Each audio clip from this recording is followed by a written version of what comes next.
ready to fly.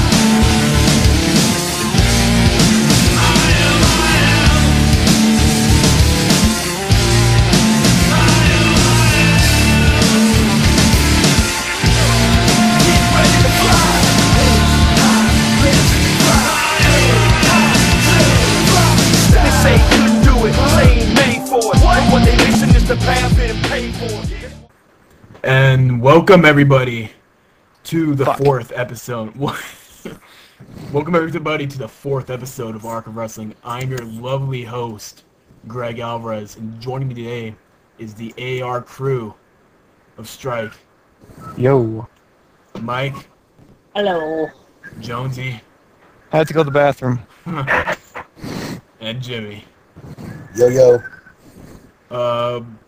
This is the brand new restructured podcast. You're gonna see some differences, new segment, and just try to keep up, people. And maybe we'll get about 50 views this time. And we're hopefully gonna get about 50. Hoping for the best here. We're just gonna start off with the Raw Super Show, and we start off with the cameraman going through the backstage. No announcers, no music's being played, no one's backstage, and we come out to see Triple H walking out with his entrance music, and he just talks about how no one's there. Then we have John Cena come out and Sheamus talking about how they're going to be here for the WWE. Punk comes down, surprised, and does a better promo than anybody else. Probably one of the best moments on Raw that night, because that Raw was probably the worst Raw anybody has seen for a very long time. I would just like to say that promo, Triple H mentioned wrestling a broomstick if he had to for 2 hours, and that broomstick would give him a better match than most of the guys in the back.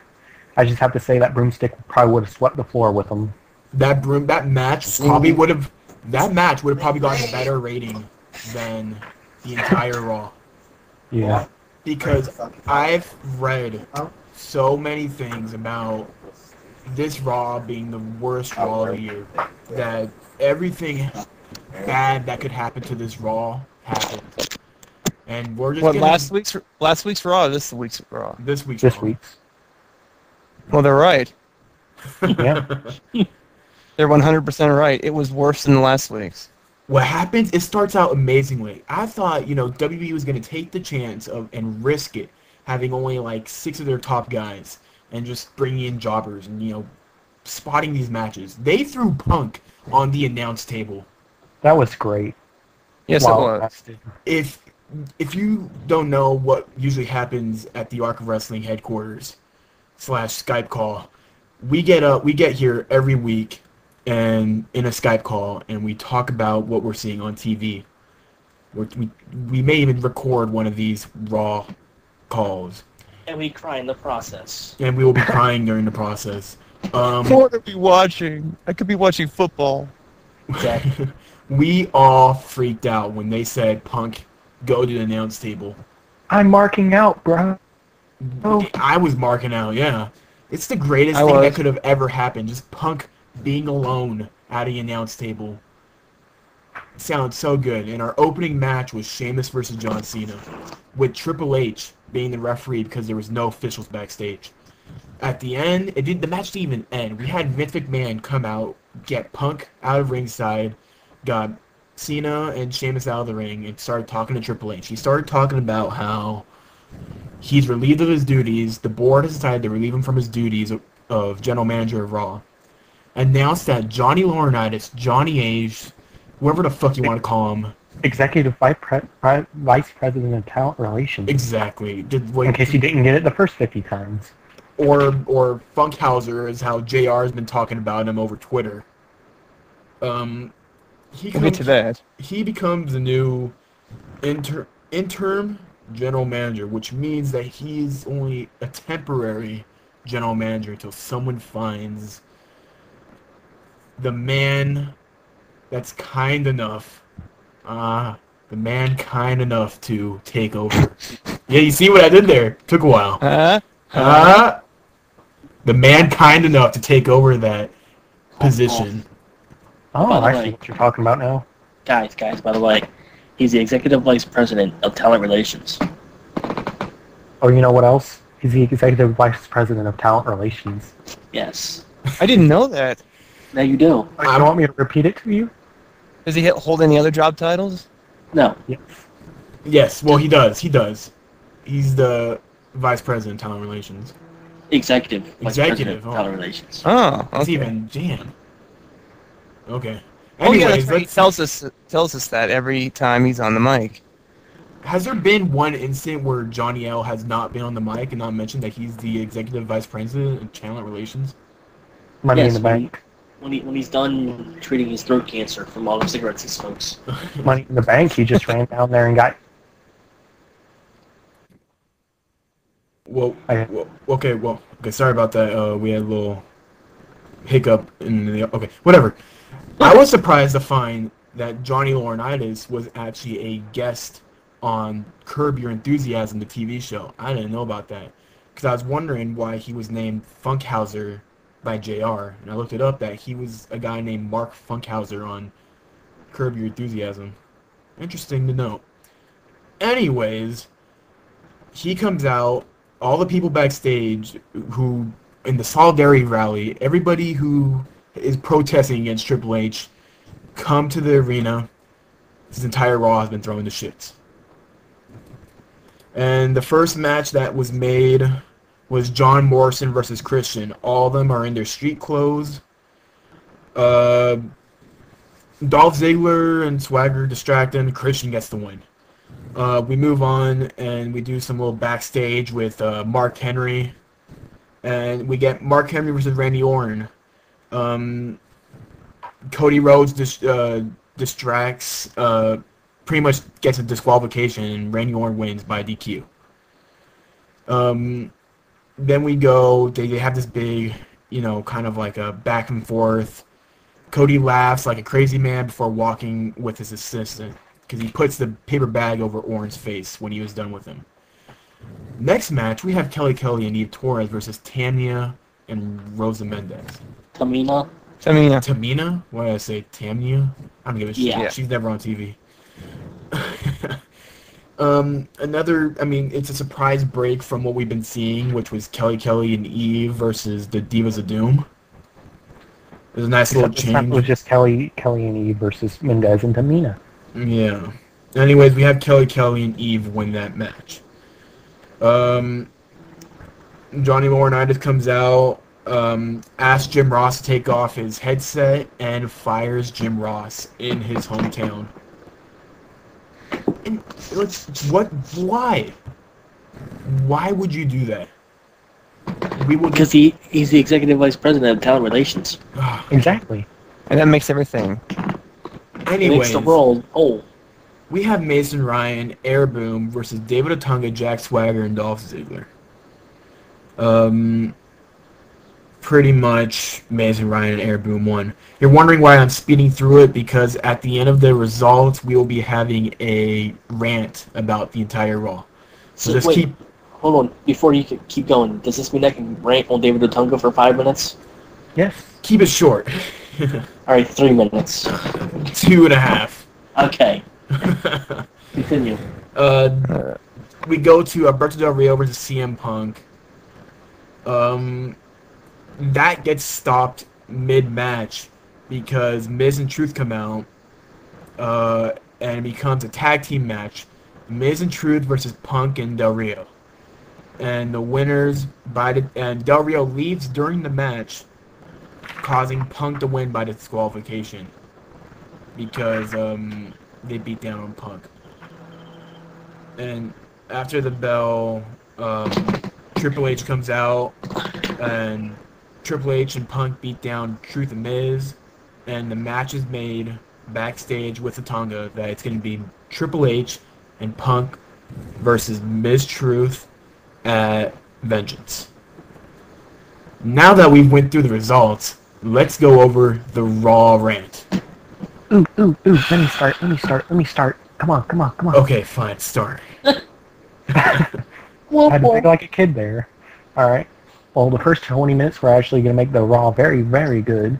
since it was fresh, it was unique, it was different, and you actually did not know what was going to happen. And then at the 21-minute mark, everything goes back to the status quo. Everything just becomes generic match number 1, generic match number 2, and we basically see the same matches we've seen. Okay, And I would like to state that what I stated at the beginning of the show, I have looked everywhere, and I believe every single review site, every single person who's reviewed Raw has said this is probably the worst Raw in a long time, even worse than last week's Raw. Yes, it was worse than last week's. I think I've actually found a place where people say it was one of the best Raws they've seen, but at the same time, that's from IGN, and IGN really doesn't count for anything nowadays. For the first 20 minutes, it was. No, this is the entirety of Raw, not just the 20 minutes. Oh, IGN's drunk. They gave Yeah, God. IGN is filled with marks. IGN is probably one of the most marked out places you could ever go to. IGN gave God handed too. They have no right to complain about anything. Basically. Anyways, Morrison Christian was a squash match, more or less. Henry versus Orton ended in a DQ. The Tag Team Divas match was a squash match. The tag match was probably the only legit match that had a proper ending. Del Rio and Punk was interrupted.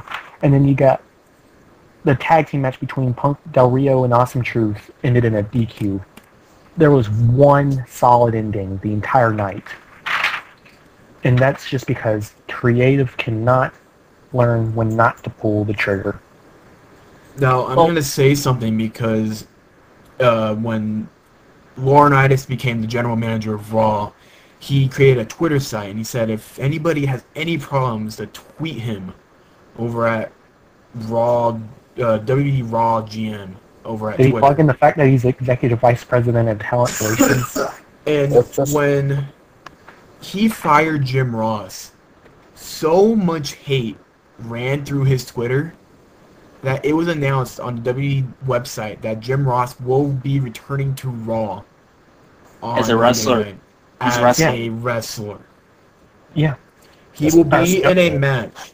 He will be in a match with John Cena against, I think it was Del Rio and Michael Cole. Here's the thing. Here's the This thing, is from the taped Mexico show that has already happened for next week. All right, we'll let them watch it tomorrow night. But here's the thing. How are you going to fire somebody and not tell them? I mean, Jim Ross had no idea he was getting fired. He went on a rant on Twitter.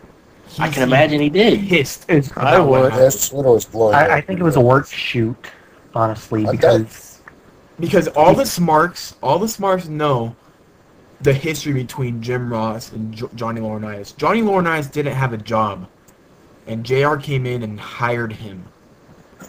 And ever since that,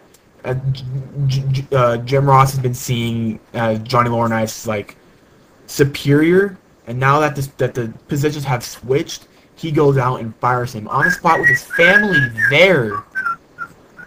Oh, That's like a slap to the Ross's family face. was there? What? Are you sure? Yes, I didn't know his his family wife was there. No, I Are you believe sure this I wasn't read something planned or that his anything? family was there. Yeah, his wife was there, and she was kind of like upset, actually crying at the show when they found out that he got fired because they actually did not know he was getting fired. Are you sure this is like legit or something? Or? Yeah, that's people are claiming it's legit, so That's the thing. Jim Ross went on a rant on Twitter. Lots of people say it was legit, but then when they found out that it was not a good idea, they decided not to. I think they were thinking about firing him, but then they decided not to. No one knew about this. That's the problem. You can't say if he was fired or this was a storyline. All we know is that he got fired on Raw, and no information was released beforehand that they were going to fire him. Yeah, but then 9 times out of 10, they don't do legit firings on live TV. Yeah. true, but that's why that's kind of took a lot of people by No, surprise. but usually when they want to fire someone, they would do the firing on stage, so it gives people like, oh, he was fired from the company for doing this and this, when he's actually going to be fired from the company from real life. Well, usually when somebody John gets fired, it's usually through an injury. Like they'll get right off TV. Like when Randy Orton kicked Jericho in the head. I mean, how many he people? was supposed to be out. Jericho left. So I mean, Don't how it? many people have been fired since like WrestleMania, or like since the Nexus invasion. I mean, Are you've you- got that's John true. Cena, Awesome Truth, you got JR, Kevin and Nash. they're all going to be Nash. showing up the very next week. So I mean, I think they're really overplaying the whole firing thing, especially when it's known JR is going to be at the next Raw.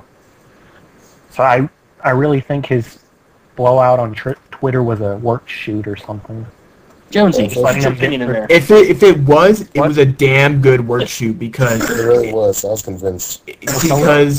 it seemed like I could kind of compare it to a very amateur Punk thing.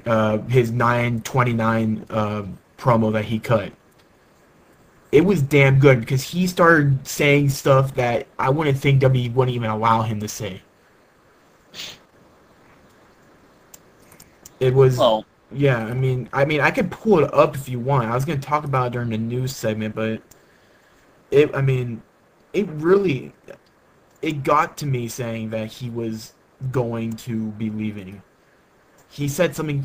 I remember him saying, here, I will read it right now for everybody who is listening to our podcast. These are just bullet points, I believe. Found out about Mexico City late Thursday. Not happy to miss OU game, but EVP talent and CO could care less. Nice way to go out on TV, on weekly TV. I'm under contract to WWE, well paid by the team I helped build. Quitting for me not an option. Those that suggest I feel for. Remember, this is Twitter, so I'm reading quotes, so it doesn't sound grammarly correct. Do I like Raw GM silliness? No. If inclined, could I handle that role? Sure. Am I interested? No. Leaving Mexico City Monday's Raw could well be my last, but who really knows? Johnny L and his higher ups know. Hope you turn into Raw Monday. It's so. okay. Jonesy, get in there. What do you want me to say? Give your opinion. Oh, he also talks about how the broadcast, the play-by-play broadcast is dead. How there's no play-by-plays anymore. Well, of course, you got Cole ranting his mouth at the other commentators the entire show. But Cole is the voice of the WWE. No, he's not. Well, that's all you hear during the matches. I say they have. This is what I want to happen. You know, Punk to have his long run as champion, be on top of the WWE, at least for like a year. Be the head of the WWE. Replace Cena. Be in the history books. Finally be in the history books. Have him get around, 40, 42 years old. Retire. But retire to the announce table. So even at the age of 42, I think he could still put on Yes. a damn good show. Good God, Yeah, yes. kid. Would you all agree with me? Yes. Yes. Have his run in the WWE. Have it be the best damn run, and just retire on the announce table. Kofi, my Diet Coke. That's his catchphrase now, apparently. But who do you think could? Because all these guys are getting old. Who knows? Michael Cole could piss off WWE one day, and he could just get fired. Definitely think we're going to stay in the history of everything. Joey Styles. If Punk took over, who should be his partner? Joey Styles. Oh my God. Joey Styles would be. Is he still employed with WWE? I he think he is, isn't he? He does He like work- segments on the website, doesn't he? He works on the we- website. Scott Stanford. Oh, God, no. Oh. Yeah. He's got that nice announcer voice. He Yeah, should but- know. He should be the ring announcer. Yeah, that'd be good. That would be good. I would love. The ring announcers have just died off. Yeah, but they haven't had anybody good since Lillian. Oh, Lillian was so hot. You don't like Justin Roberts? Who? You The don't rated R superstar. That's Tony Chimmel, and I wish he could quit. What does he do with the Cena? Big L. Yeah. Yeah. Oh my God, it's so annoying. Yeah. Cena. Gio. I want to punch him every time he says it. Adelsberg. Oh wait, So I goddamn didn't do that annoying. one. But I mean, what do you guys think of that Raw? You, Uh, I think you all. You I mind- think we all You mind, if I know. talk about, you mind if I talk about Ross for a second? Sure. For Ross, I love Ross. Wait. His voice. Wait. Okay. Never mind. Say it. Repeat yourself. We didn't hear it. Well, we're gonna say something, Jay. Yeah. Right. I can't speak tonight. No. Call Burner was having some technical difficulties. So speak. I love listening to JR. He's a great announcer, but taking him off Raw is not a good idea. Because it would just make Raw seem empty to me.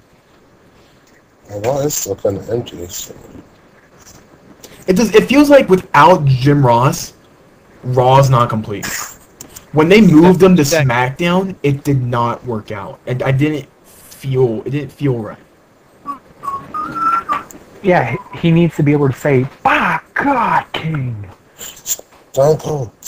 my That's God, why Stone Cold. that's why Cole has to go back to SmackDown. Cole is on SmackDown anyways. He's doing both shows. No, That's he needs to get off Raw and stay on SmackDown. Yeah, Cole's everywhere. You're gonna start seeing him on Superstars in NXT. Oh, He was already on NXT. He left. He retired from NXT. I said I won't doubt it, to be honest with you. You're gonna see him on. I thought he Superstars. walked out on NXT, did he? didn't he? He did. Yeah, but who really watches NXT to know this? People who care about wrestling. Yeah, No, the they wrestling fans. Come on now. That's who Okay. watches TNA I said NXT, not TNA. or NXT. Let's see on that one. Anyway. Game, set, and match. Speaking about NXT, let's move on to No, the no, result. no. Boy, you let me get my rant about David Otunga. I'm gonna cry. Fine. I'm gonna cry. Okay, do it. Get it out. He Get it out. sucks. He sucks. He's fat. And why is he employed? I mean, you know, Who? every time he gets on my screen, I want to shoot him in the face There's a with reason a why nail he's employed. gun. There's a right. Who are you talking about again? David Otunga. Oh, wow, okay. The lawyer. There's a reason. There's two reasons why he's employed. With his bow tie. One, because he's a lawyer, and He's a horrible two, lawyer. because of Hudson, Jennifer Well, Hudson. Well, she's I still garbage. don't even know who Jennifer Hudson is. Some singer. Oh, She's well, garbage. probably garbage. She is. I mean, you know, it takes one untalented piece of trash to know another, so I can see where he gets it from. Steiner would say she's fat. Fat No. ass. No, he would just Hey, tell her to Steiner likes fat asses. Remember his little stunt with Stacy Keibler? But Stacey Keebler doesn't have a fat ass. She just has a nice one. She doesn't get my simpy. Nobody get your simpy at all. Am I the only one thinking about Stacy Keibler right now? No. I'm thinking. Those legs. Those legs. Those- I'm thinking of a legs. Murray. All right, now that I got that out of the way, we can move on to Reese is hot too. the show nobody cares about. NXT? Yes. Alright. We're gonna go through the NXT. Jesus Christ, like, it's terrible. Well, tell us why it's terrible. Yeah, who are the stars there right now? There's Derek Bateman, AJ, She's on there? yeah, Oh, yeah, she's with dating a midget. Titus O'Neil, Yoshitatsu. Yoshitad. So, Is he? I yeah, thought he was on Superstars. Okay. Maxine, the Usos. the Us. The the Usos are on there? and Kurt Hawkins and Tyler Rex are a tag team. Wait, why are the Usos on NXT? I don't know. Apparently, There's- like one of the big matches is the Usos versus Kurt Hawkins and Tyler Rex. The Usos are still employed. What? Wait, didn't Jimmy get a DUI? Yeah. Yeah, I was Wait, wondering. What, the WWE Sorry. just kind of like push it off? I guess. Why are Tyler Rex and Kurt Hawkins on NXT? Because are they even good as a tag team? I've never watched them. They're pretty good. They are pretty good. Yeah. But Tyler Rex ended up getting released just like Vance Archer did. Yeah. Anyways, we start out with a promo with Derek Bateman and Maxine. Are we really going to be doing this? Yes. Bateman thanks the Creepy. board of directors for putting Johnny Laurinaitis in charge. Maxine said that this show was to find the next breakout star in the WWE. Percy Watson and Titus O'Neil interrupt at that point to make their way to the ring. It goes on and on and on and on. Something about Watson punked Bateman for having Maxine fight his battles. And Matt Stryker made his way to the stage. Stryker puts himself over as the host of NXT and even made a match between Bateman and Watson for later in the evening. Maxine has a match with AJ. And AJ beats Maxine. Which probably was probably a good match because AJ is an awesome wrestler. She's also 16. Hey. She's cute. Fuck you. She's 16. No, she's like 24. She better not That be would make her 24. older than I am. And that doesn't seem possible. She better not be 24. She better be like 20. Let me look. AJ Lee is... Yeah, give us proof that she's 24. She's 24. She was born on March 19th, 1987. She cannot be 24. She's 24 right on the dot. She looks 20. She's At most. 12. Hey, dude, makeup these days can make you look like you're 4. 4? What? 4? What? That's probably a little too young, but still. I hope that's too young. I'm only 4 years old. That's the way I like I'm it. gonna wrestle in the ring. I'm gonna be like John Cena.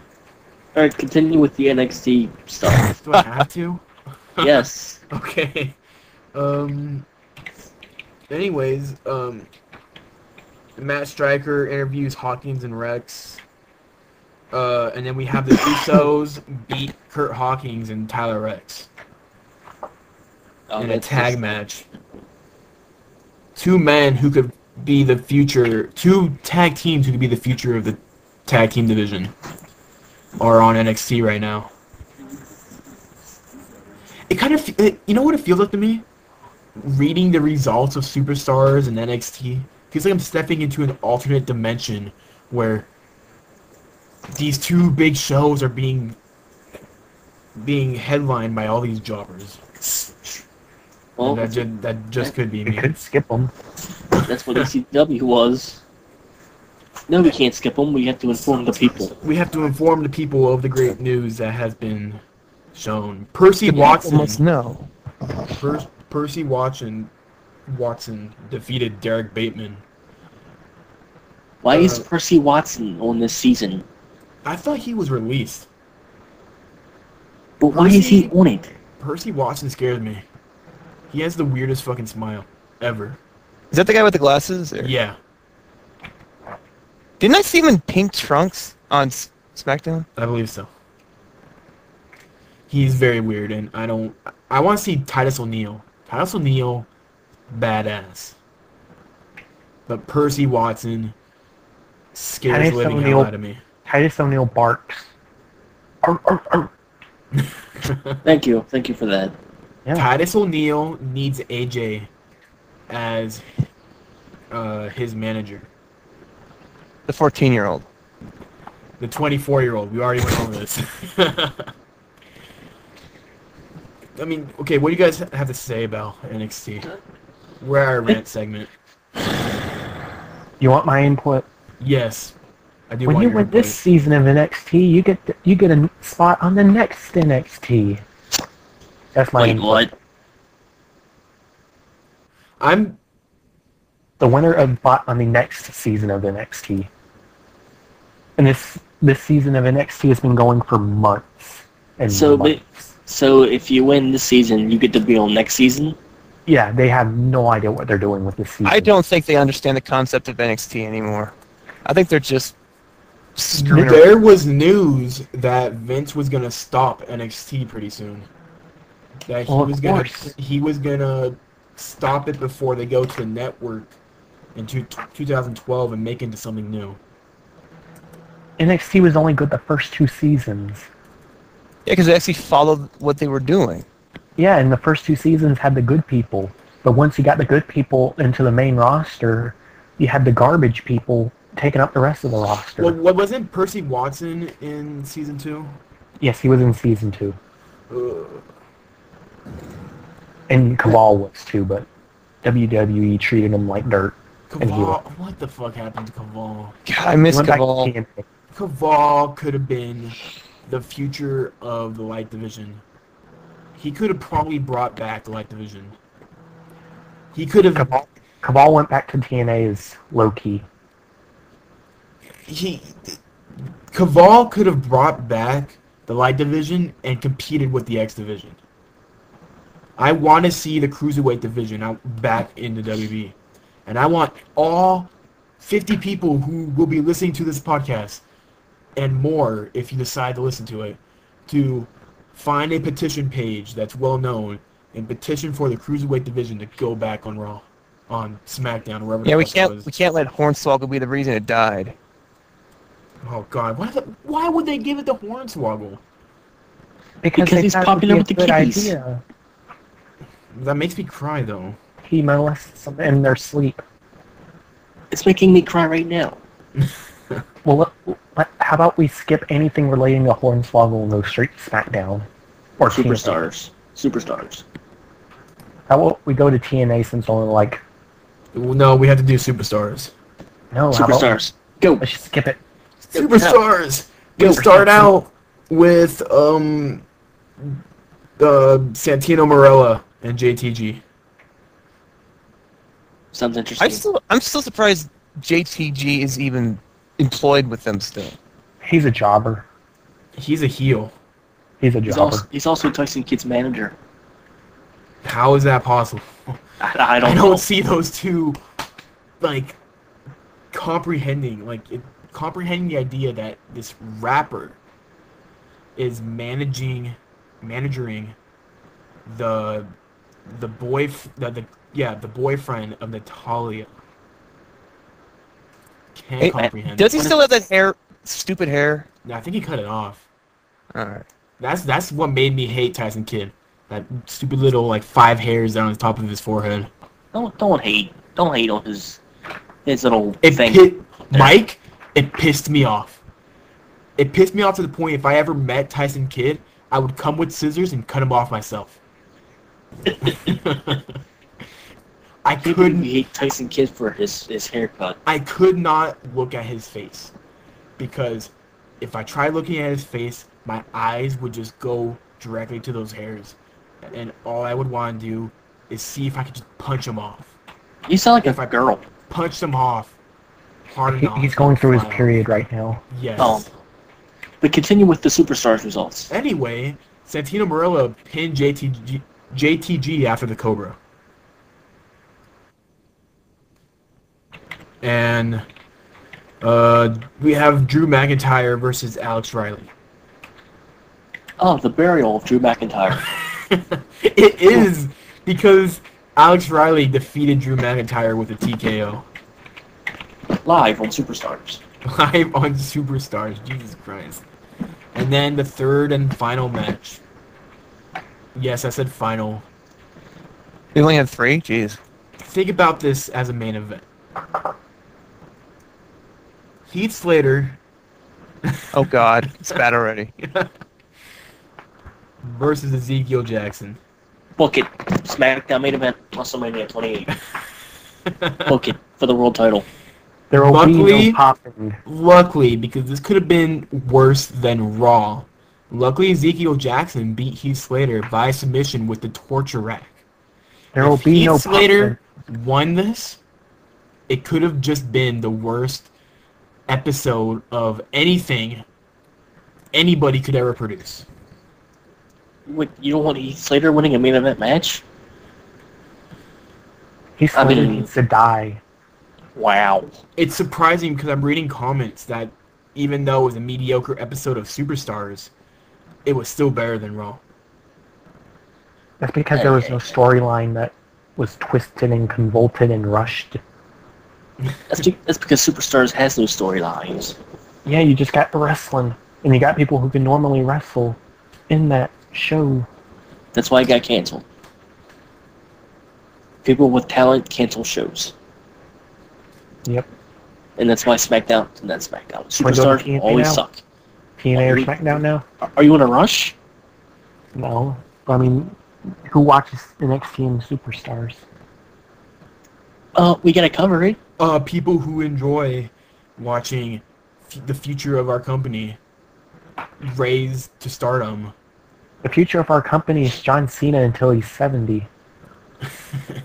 You can't see me, and I can't see you because I have cataracts now.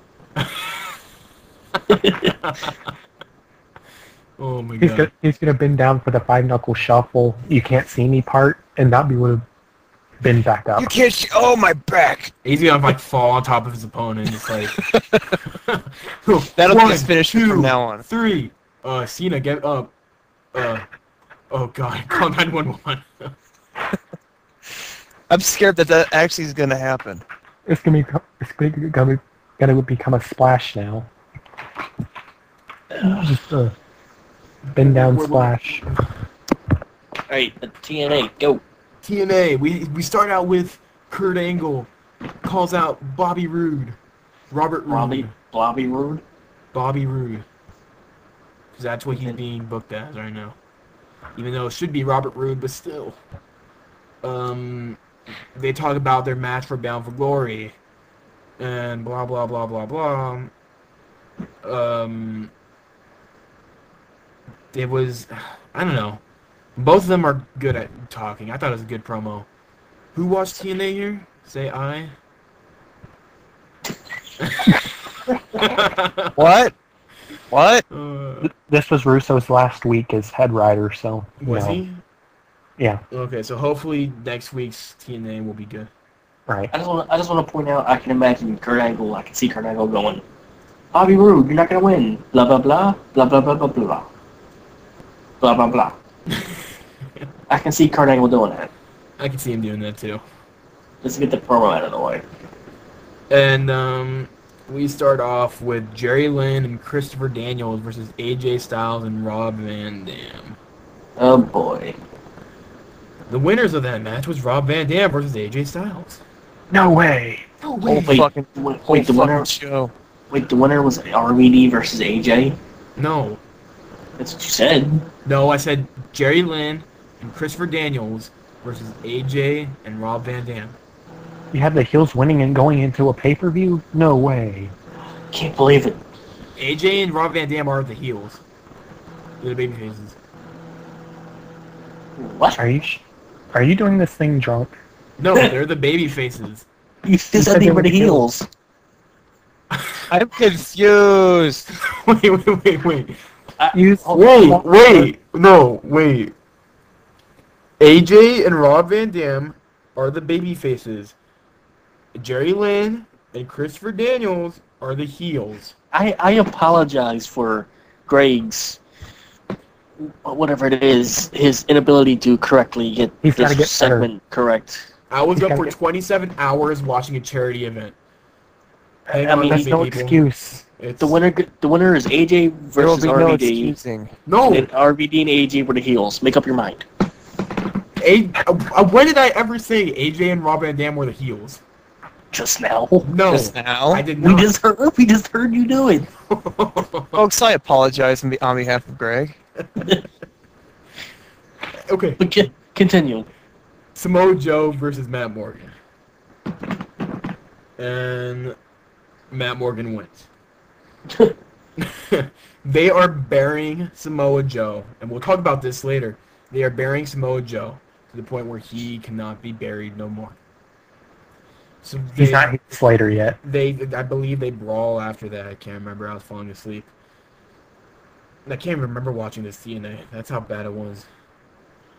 Jesse Sorensen and Brian Kendricks versus TNA X Division champion Austin Aries and Kid Cash. And this is the second tag team match of the night, I believe. Yeah. And the winners are Brian Kendrick and Sorensen. From what I remember of that match, it was boring. Well, Jesse Sorensen is boring. Jesse Who the fuck Sorensen is Alex Riley. I've watched like 3 matches with Jesse Sorensen, and I still don't know who the hell he is. He's Alex Riley. He's like, Alex Riley needs to rebrand himself. He needs to go back to that jock thing and have AJ dress up like a cheerleader and have that as a stable. Jesse Sorensen. No, Alex Riley. Oh, They're interchangeable. I think Alex Riley and AJ, if AJ managed Alex Riley and AJ was dressed up as a cheerleader and Alex Riley was dressed up as a jock, like a football player, it would work out pretty good. And if they were heels, Get cheerleader Melissa. Melissa? Yeah, cheerleader Melissa. Oh, yeah. but Probably. anyway, Anyways, we're not even okay. They're back. It's the knockouts backstage, and Karen Jarrett is getting pissed at everybody.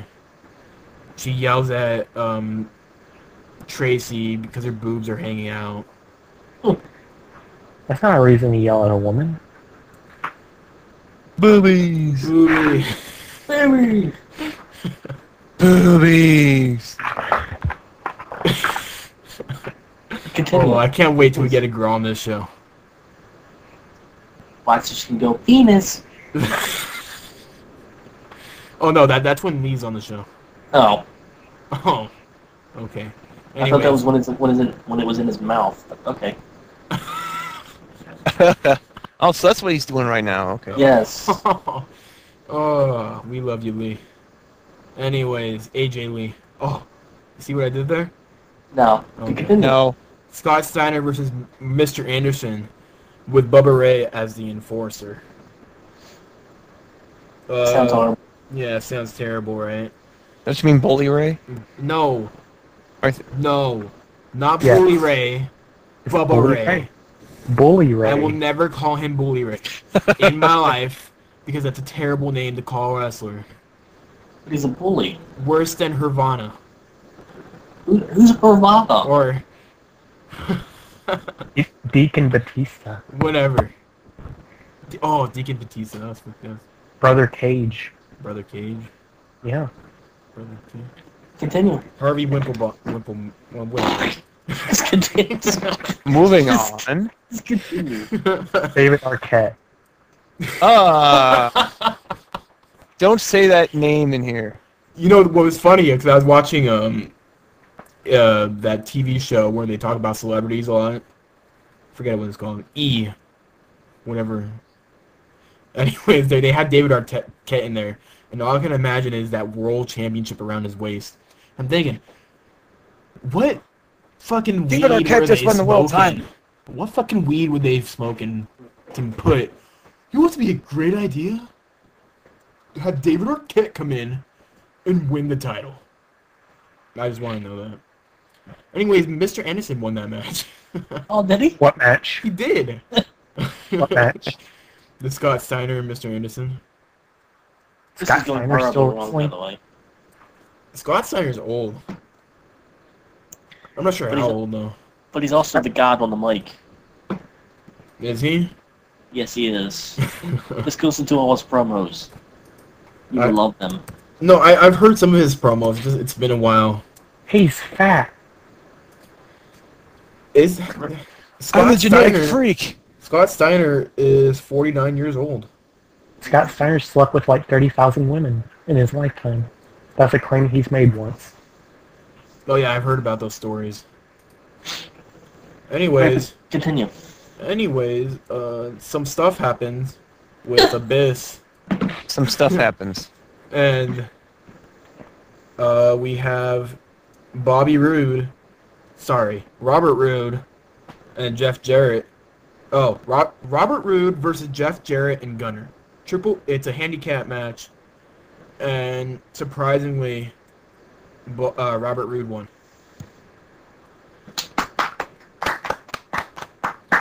Robert Roode has been doing so well in TNA, and the only thing that would make him so much better is if he won the TNA title. You'll hear about that later. But you'll hear about that later. Yes. Back. Stay tuned and see if he Stay tuned captures to this hear me dream. cry a bunch. Yes. Tears of joy or gonna tears of cry. sadness? Please stay tuned. We have Jeff Hardy said he came back to apologize. Jeff Jarrett's like, I'm gonna buy. I don't understand this promo. It's pretty much it was another Jeff Jarrett and Jeff Hardy promo with Jeff Jarrett just coming out saying you shouldn't be here. No one wants you here. Jeff Hardy being like, I'm supposed to be here. And it went on and on and on, and no one really cared. And then we had a promo with Sting. Eric Bischoff came out and said that Sting laid his hands on Eric 2 weeks ago. So if anything left of Sting when Hogan is done with him at Bound for Glory, he's gonna kick Sting's ass. Hogan nailed Sting from behind the chair with a chair, began choking him in the ropes to go off air. That sounds like the worst show in the history of worst shows. I mean, there was Raw. TNA. This, again, like what Strike has said, this is the last we're going to see of Vince Russo. As the head writer, it's not the last time we're ever going to see him. He's still going to write for TNA, but as for the head writer, he's done. He's done making decisions. He's done making decisions of what's going to be aired and what's not going to be aired. Correction. He is no longer the head of creative. He is still, very much so, the head writer of the shows. No. Yeah. He just doesn't have the final say. He's still very much a part of the writing team. No, of course. I know he's still pretty much in the writing team. He is still writing the shows. He doesn't get the final say. Which is good, because you could have someone else say, no, I'm not going to have that on the show. Yeah, but nobody there is going to say no because, you know. I don't know. This new guy who's in charge sounds pretty good. Yeah, he wrote an episode of Friends. No, that's not him. That's not him. That's not him? No, but he's a new writer for TNA. I thought you said that was him. No, that's not him. The new guy is Bruce Pritchard. He was in WWE. I think let me look this up. I know I remember it said last week he was Brother Love. TNA hires former WWE writer and ROH Ring of Honor director. His name is Dave Lagana, and he wrote an episode of Friends. It was the episode with Bruce Willis in it. The first episode with Bruce Willis. That was an awesome episode. It was a pretty good episode. I just putting this out there. The head of creative in TNA is the guy who played the role of Brother Love. Again, He's also the vice president of talent relations. So take that for what you will. Bruce Pritchard. He was Brother Love. He was the Wizard as well. And he was also the first manager of The Undertaker. Okay, I think I remember him now. Yeah, he was the guy who went, I love you. Pritchard is currently the head writer and vice president of talent relations of TNA. So he is the head writer. So, I mean, I can't wait to see what's going to happen in TNA. Are things going to change?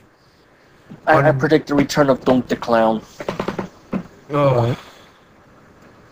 Doink the Clown's going to challenge. I think after a while, WWE understood that continuing to bring back Doink the Clown every 2 years got tedious. Well, they brought back the turkey. The gobbledygooker. The gobbledygooker. But Maurice was under that, which made it all for the better. Yes, it did. If only she stripped the rest of her clothes. That is fact. But anyway, what was I going to say? And now Strike is fapping. Yes, he is. But anyway, the Hey, what I heels do in of... my room is my business. Hey, but the heels, AJ and RVD, Hey, I mean... hey, I did not say that.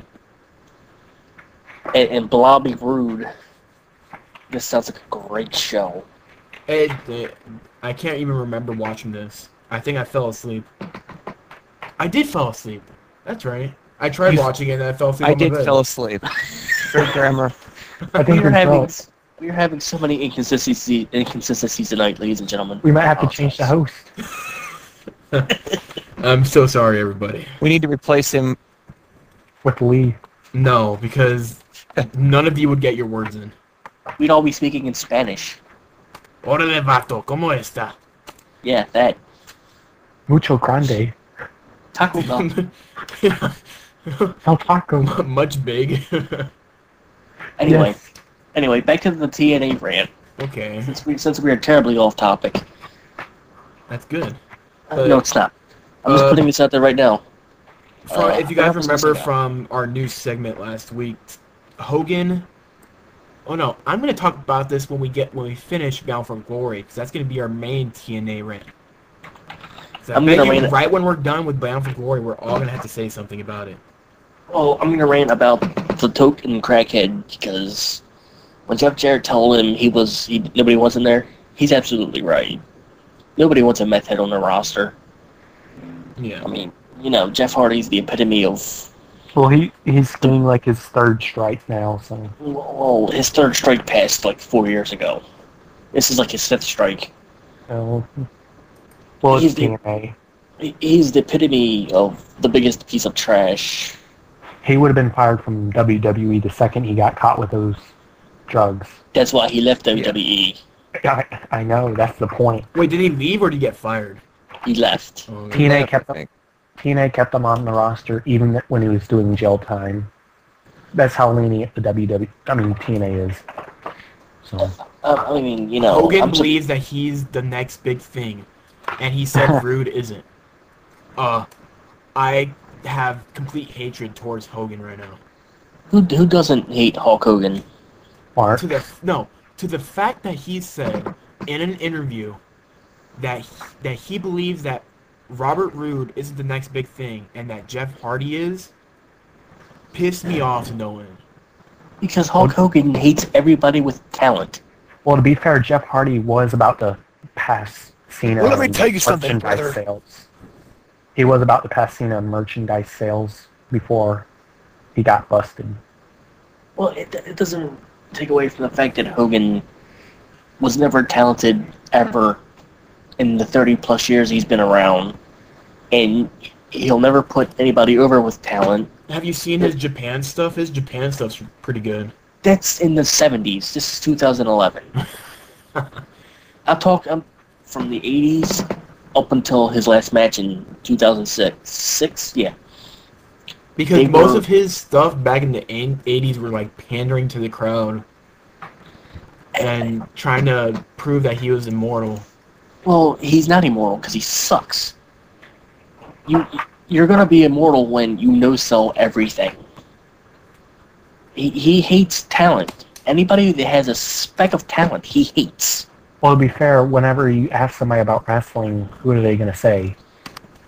Who's the first person that's going to come to their mind? Yeah, but when you're It's gonna be talking talent, It's going to be 4 people. The Rock, Steve Austin, Hulk Hogan, and unfortunately John Cena. yeah, but when you're talking talent in ring, Hulk Hogan is not gonna be on that list. I don't know. Hulk Hogan is the epitome of I just hate Hulk Hogan because he'll never put anybody over. That's why TNA is dying, because nobody that he likes will go over. He hates AJ Styles for some reason. AJ Styles is married, that's why. I wish I was married. You get no push. I'm going to date a woman that looks exactly like my daughter.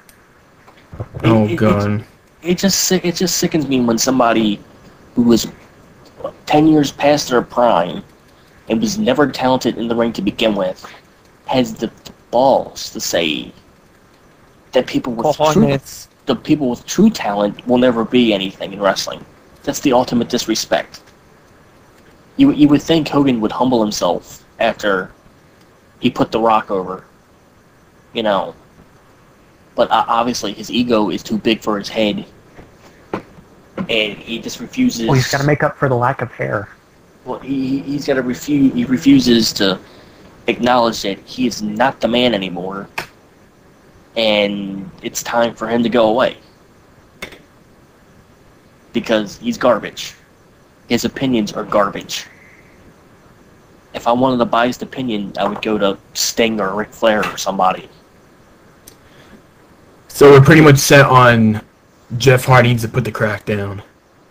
He'll never do it. Wait, crack Wait a minute. down? SmackDown? Oh yeah, we have the SmackDown results next. God. Segue.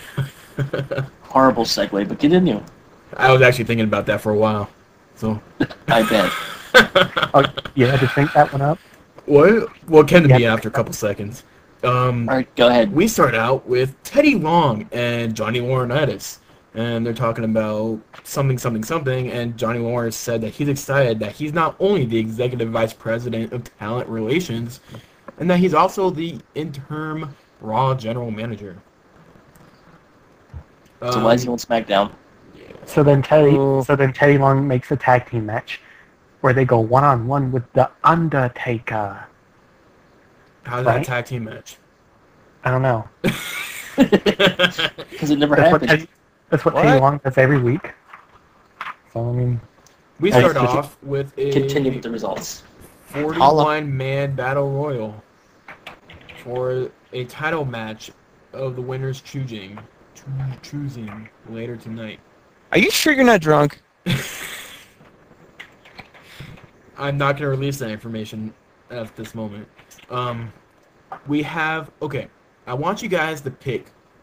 I'm going to read off everybody who's in that battle royal, and I want you to pick who's going to win this match. It's very... I already know who 41 won. people in the Battle Royal. Yeah.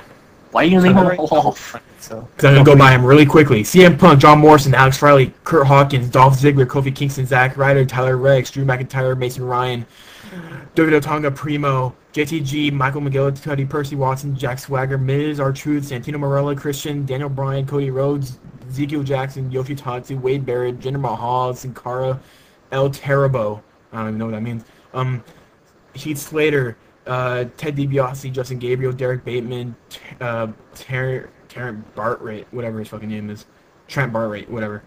Johnny Curtis, William Regal, Tyson Kidd, Jimmy Uso, Jay Uso, Matt Striker, Sheamus, Titus O'Neil, and Randy Orton. Now, who's going to win this match? Santino Marella. Matt Striker. Derek Bateman. If I would pick anybody to win this match, I would pick Cody Rhodes. No, Yeah. Which that didn't happen though. no, I would pick Wade Barrett, just because he needs a push. And that didn't happen either. No, that did not happen. What happened was we got the fucker Randy Orton to win. Did he win? Yes, he won. Yeah, as And soon as who was the last? It was him. It was Take him the and last guy to Miz. get. I know it was him and Miz, but who was was it Rhodes or What? the third guy before? Can't remember who it was. But as soon as that happened, I said, Orton's gonna win. Orton's gonna win. Now, question. I think it was Mahal. Now, question. How did they do the entrances for this? Did he just have them all come in at the same time? You had the It went to commercial, I SmackDown believe. Superstars, the Raw Superstars, and then some more SmackDown Superstars, I think. Didn't So it? they They came came in out by in groups? brand. They came in by brand.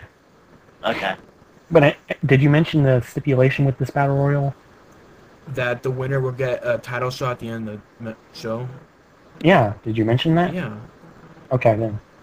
So I Randy think Orton it was challenges for obvious. Best Mix's Divas Championship. I think it was. Wait, I think it was obvious that Orton was going to win that match. Anyways, Beth Phoenix with Natalya versus Kelly Kelly and Eve Torres. This is the 20,000th time we have seen this match. It gets tiring seeing the same match over and over again. It's But painful. Beth Phoenix actually wins this time. Cleanly at that. Or was it cleanly? I'm not sure. Was it? I can't remember. But anyways, I just want to point out, this was a quote from one of the commentators. Kelly rarely makes mistakes in the ring. Who do you think made that quote? Da, da, da, da, da, da, Josh Matthews. If you said Booker T, you're fucking correct. Kelly rarely makes mistakes. My Fab Five consists of D-Bry, Ron Danielson, D-Bry, the American whatever. American Dream. The American Dream, Dusty Rose. Continue. That's what we need on the commentating. Dusty Rhodes. Oh, that'd be so sweet. Dusty Rhodes and CM Punk. Make it happen, people. My muffler fell out. Match number 3. We have Justin Gabriel versus Sin Cara. This was a very quick match. Quick match. Hunico wins. Yeah. Hunico wins. Was it Hunico or was it Mystico? It was Hunico. It was Hunico. Okay. Hunico attacked Mystico backstage. Okay. Yeah. And he took his mask and he came out with it. Next match. Next match. Well, we had a promo with Evan Bourne and Kofi Kingston and Vicky and Zack Ryder, and a match was made that Kofi Kingston and Zack Ryder will be playing against Swagger and Ziggler. Yeah, because Evan Bourne was too stupid to. Did he get hurt when he got power bombed, or was it something else? He was stupid and leaned back during the gut wrench power bomb. Okay. And got a concussion because he's stupid. That's why everybody went to go check on him. Yeah. And then we get the quote, woo woo woo, holla holla holla. Oh, such a good my quote. God. Such a good quote. I give WWE props for coming up with that. Anyways, we had Alberto Del Rio with Ricardo Rodriguez. Who won the tag match? What? You didn't say who The won tag match didn't happen yet. Oh, It was okay. announced. Okay. Alberto Del Rio and Ricardo Rodriguez versus Sheamus. This was a very boring match. Del Rio won. Very boring. Christian hits a spear on Sheamus. And Twice. then Sheamus was getting up and Christian spears him again. And he still gets up. Yeah. Sheamus versus Christian at Vengeance. Because Christian Okay. spear is nothing more than a signature move instead of an actual finisher. Apparently, during the taped Raw that happened in Mexico, it was Don't No, no, spoil no, no, I'm no. not going to spoil We're doing anything, but it said that they announced Christian and Sheamus at Vengeance, but the person who talked about the event wasn't sure if it was announced or not. So we may or may not see the match. Alright, well, let's not spoil anything until the show's actually aired. No, yeah. Yes. We are not spoilers unless you haven't seen the pay-per-view. If that's so, then you're a dumbass. No, not really. We love you. We love you with It's all a our TNA hearts. pay-per-view, so nobody actually watches those. That's true. I did, but continue. I But did. we'll give you ample warning anyway. Unless he watched it illegally. I did. But In which continue. case, you're a communist. Zack Ryder and Kofi Kingston with Evan Bourne at ringside defeat Dolph Ziggler and Jack Swagger with Vicky Guerrero at ringside.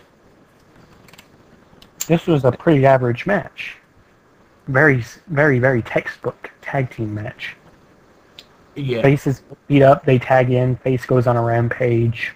but I mean, very- Swigger. Swigger. Uh, Big Swigger? swag.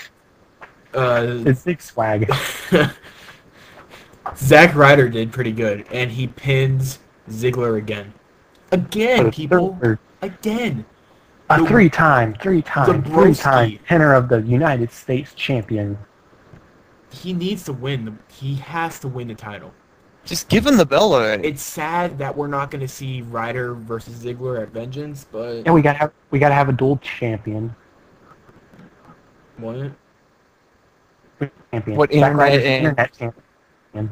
Yeah, he's the internet champion now. Yeah, I but don't nobody pays attention to that belt. It was 4 played million off people. for a little bit. It was played off for a little bit that they were going to bring it to mainstream, and then people forgot about it. Well, It's he still mentioned it, but that's about it. Yeah, they mention it like every time he's on air. Mm. And about 5 million people care about that internet championship. So I'd watch your mouth, Mike. Whoa, I'm so sorry. You're gonna get the fire. Take You're gonna care, get the spike your fire hair. pants. Yeah. Anyways, match number 6. Mark Henry versus Randy Orton for the World Championship. Yay. Orton wins! By disqualification. Thank God. Thank Oh. God. But we need a 10th Orton reign. We need a couple 11 and Cody 12. Rhodes comes out and just pretty much sets it up for disqualification. Which, they were building up Big Show to face Henry at Vengeance. So they need something for Orton to do, so they had Cody Rhodes come in. So I hope you guys get ready because you're going to see Orton versus Rhodes and Big Show versus Henry. Hey, The first one we've seen enough of, and the second one we don't want to see. But it's unfortunately really the only way that can happen. I wouldn't mind seeing Odes. No, I'm drunk. Orton versus Rhodes. Yep. I mean, But that's we've seen it happened. before, but we haven't seen it for a while. Last time we saw it when they had Legacy, when they broke it up. No, we've had it back to back to back. Within Orton the last and one. Rhodes. Oh, I'm talking about pay-per-view. Oh yeah. This will probably be the feud killer. Or the feud It end. really should be I felt like it really should have been like a first blood match. That would have been so appropriate considering Rhodes got busted open that But one it's week. PG. They could have It's PG, bro. You can't they have could have blood. kept away for that one match. That match would have been so appropriate with a first blood match. I guess. But then again, the creative team. You're over But at drunk. the WWE is kids. good as hell. Think of the kids. Gotta Yeah, think well, of the you're kids, drunk, bro. Greg. You're drunk, Greg. No, don't- I'm not releasing any of that information. All right, Is so it what time- match? Anyways, that was the end of SmackDown. All Alright, I'm going to point this out that I absolutely cannot stand Randy Orton. Ever. I'm going to speak in my slow, monotone voice. Don't They make could me take my angry. Action. You don't want to like me if I'm angry. I turn green and have purple pants. Dude, okay. And I go crazy and stick my tongue out. The Muppets are going to be hosting Raw on Halloween. All the superstars have to dress up as something. Orton has to dress up as the Hulk. Oh my god. Sheamus dresses up as a lobster head. And he has to say, you wouldn't like me if I'm hangry. That's And Sheamus pretty... dresses like a lobster. And Daniel Bryan John- dresses like John- Superman. That is John Cena. That's John Cena. Oh. But No, John Cena can Daniel dress up Bryan's as the a Marine. superhero. John Cena has a box of Fruity Pebbles. John Cena could dress up as a Marine.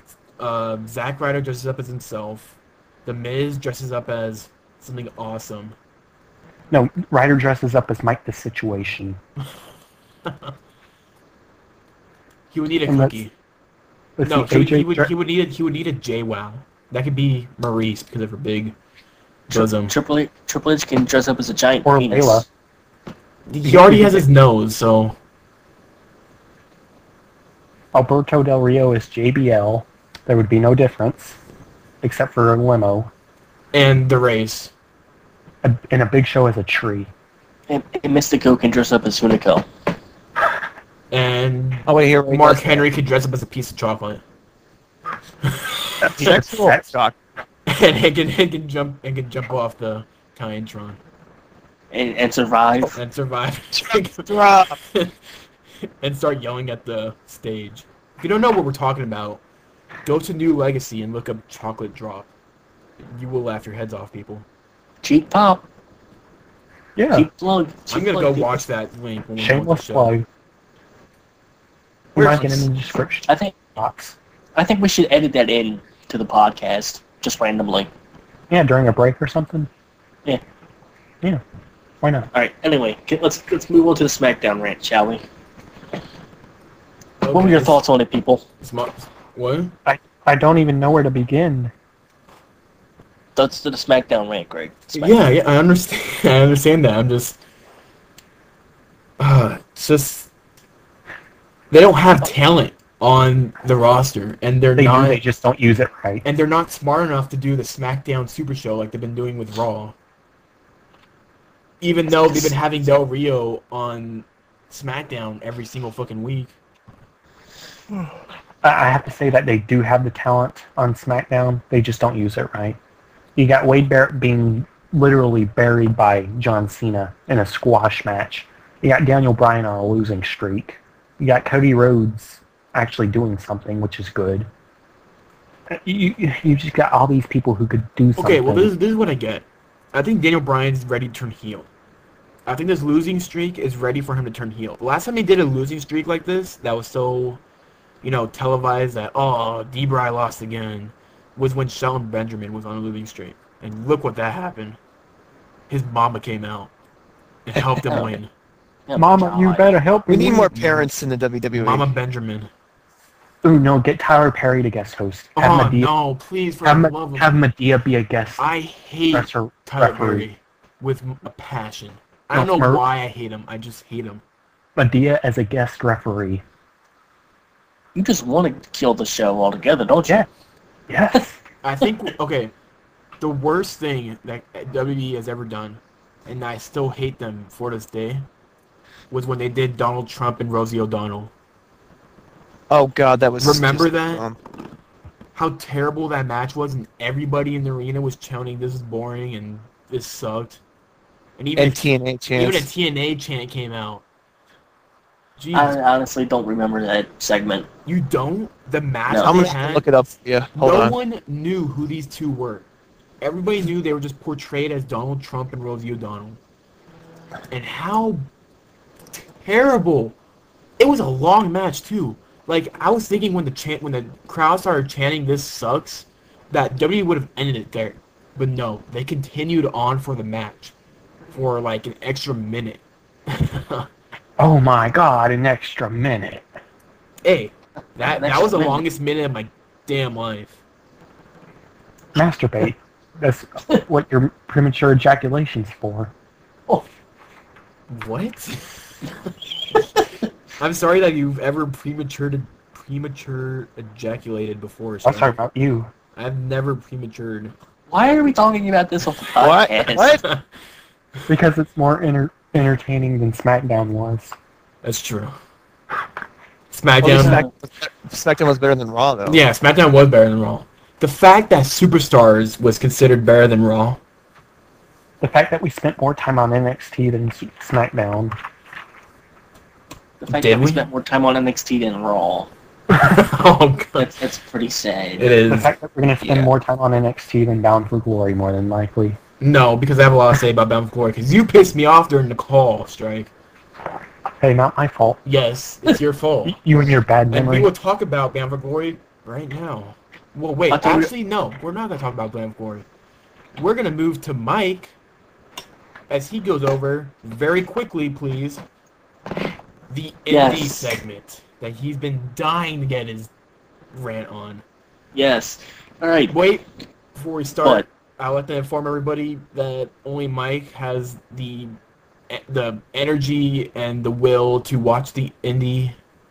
I will be trying to look more into the indie stuff, like Ring of Honor and FCW. Hopefully you have some FCW results for up. Because, I don't have any FCW stuff. well, I have FCW stuff up. Does FCW even air anything? I don't know. YouTube. But the last show they had was on the 9th, I believe. All right. Well, Go start with the Ring of Honor results. I'm gonna start with the stuff that happened last Sunday because we didn't cover it. No. Yeah. Start with the stuff that happened this week. No, I'm gonna start with the stuff that I wanted to cover last week and didn't. Better hurry up quick. All right. You know what? I'm gonna kill you. I love you. Yeah. Anyway, Yeah, well, Hey, you're look, drunk. man.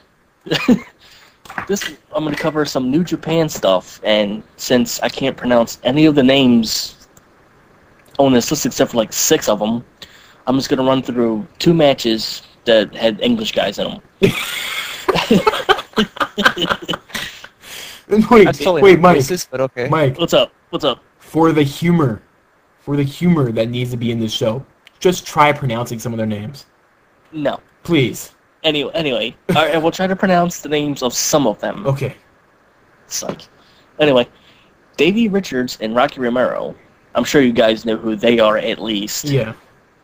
Who? If you don't, I'm gonna kill you. I've heard of Davey Richards. Who's the other guy you said? Rocky Romero. Okay. They beat Prince Devitt and how do you pronounce this? Ryusuke Taguchi Okay, that sounds good. for the hold on, the IWGP Junior Heavyweight Tag Team Championship. And if you don't know who Prince Devitt is, he is basically the best light heavyweight not to be in the States right now. He's also the IWGP Junior Heavyweight Champion. He's had that belt since this Wrestle Kingdom 4 last year. He's like the best talent to never be in TNA or WWE. And the second match that I'm going to go over, Masato Tanaka beat MVP for the IWGP Intercontinental title. Oh shit, MVP. Yeah, so quickly, do a quick second rant on the matches I just described. I've been reading a bunch of MVP's Twitter stuff, I wasn't even listening. Oh, you and suck. he's been pissing me off. I don't know why, but MVP was such a good wrestler when he was in WWE. And the fact that he's in New Japan right now is okay. The fact that he was their Intercontinental Champion for 5 months makes me cry because he sucked. He was alright. I think I've heard MVP's getting better in Japan. Well, that's because Japan's style is like extremely stiff, Yeah. and they work 30 to 35 minute matches. It's completely different than the American style of wrestling. I mean, they go all out, and the crowd sits there quietly. Only cheers when they ask the crowd to cheer. So, Don't cheer now. Cheer. yes, basically kind of like Stop that. cheering. Okay, Jingawa. all right. Sorry. This one I can probably pronounce all the names because they're Spanish wrestlers, but they have Americanized names. Are you still in New Japan? No, I'm moving on to AAA. Okay. We are moving on to AAA. Moving on to the AAA pay-per-view that happened last week. Gonna breeze through these real quick. Cynthia Moreno, Fabi Apache, Mari Apache beat Jennifer Blake, Sexy Star, and Velvet Sky in a glow-in-the-dark match. is it? Ooh, is it? I'm looking that one up. Because What is it, glow-in-the- I've heard some things about that match. What is a glow-in-the-dark match? Well, you dress up in clothes that glow in the dark. Pretty much. Sexy Star pinned Fabi after chair shots to the back, and the heels danced in the ring afterwards. Second match. I'm gonna pronounce these as best I can. El Ejido, Octagoncito, Pimpinela Escarlata beat Alan Stone, Mini Hysteria, and Pavo de Estrellas in a lumberjack strap match. Here's the interesting part. It's a regular wrestler, a mini wrestler, which is short for a midget, and how should I put this? I'm trying to think of the right words. Exaptico, which is basically a transvestite wrestler. I was Oh actually my. thinking a transvestite. I was about to blurt that out. Pimpinella and Pavo are guys that wear makeup and dress in women's clothing. But the interesting thing is, Pimpinella actually does not live that lifestyle. It's just his gimmick. Can I say something? Go ahead. These AAA girls are pretty hot. Some of them, I've heard, are also men. Okay. Okay. So do you still think they're hot? Well, I'm pretty sure this one's on, man. He's Okay. confused. He's bi-curious. I just Anyway. don't know anymore. He's Orlando Jordan. Whoa. Whoa Yes. there, buddy. I'm not that Uh, gay. And another quick note, Pimpinella is also their women's champion. So, there you go. A man is currently holding a women's title. Only in Mexico, only in Mexico. It happened in the WB, so. Yeah, but that was taken as a joke. This is taken more seriously. But that was the funniest thing I ever seen. I'll have to get you videos of the Pimpinella guy later on. Alright. Anyway, Abyss and Chessman beat Extreme Tiger and Jack Evans in a TLC match to win the AAA Tag Team titles. If you don't know who Extreme Tiger is, think of Rey Mysterio, but smaller. And Chessman he has Sting's Wolfpack makeup on. Okay. Let's Cool see question. Do you guys think that Rey Mysterio is a bad wrestler? here. No. And who? No. Do you just think Rey Mysterio is a bad wrestler? Or you just don't like his persona? Oh. Oh, I thought you were saying if he was a good wrestler. Yeah, he's a bad wrestler, especially after his 70-odd knee surgeries. Alrighty. I Alright, don't know. match- Well, you're drunk. You don't know. No, because I was reading an interview and I was neutral about Rey Mysterio. And I was reading an interview with CM Punk, and they asked him what wrestler he thought of as probably the best in the company. I can't remember what the question was, like which one he looked up to the most. He said Rey Mysterio. Who said this? CM Punk. I'm so sorry for that opinion. I think CM Punk was drunk. But he's straight edge, he can't drink. That's not possible. Yeah, that's impossible. He can be drunk on cheese. Moving on. The stupidest comment of the day made by Strike. Hey, it's That's better than actually saying. JD. That's JD from Scrubs you're talking about.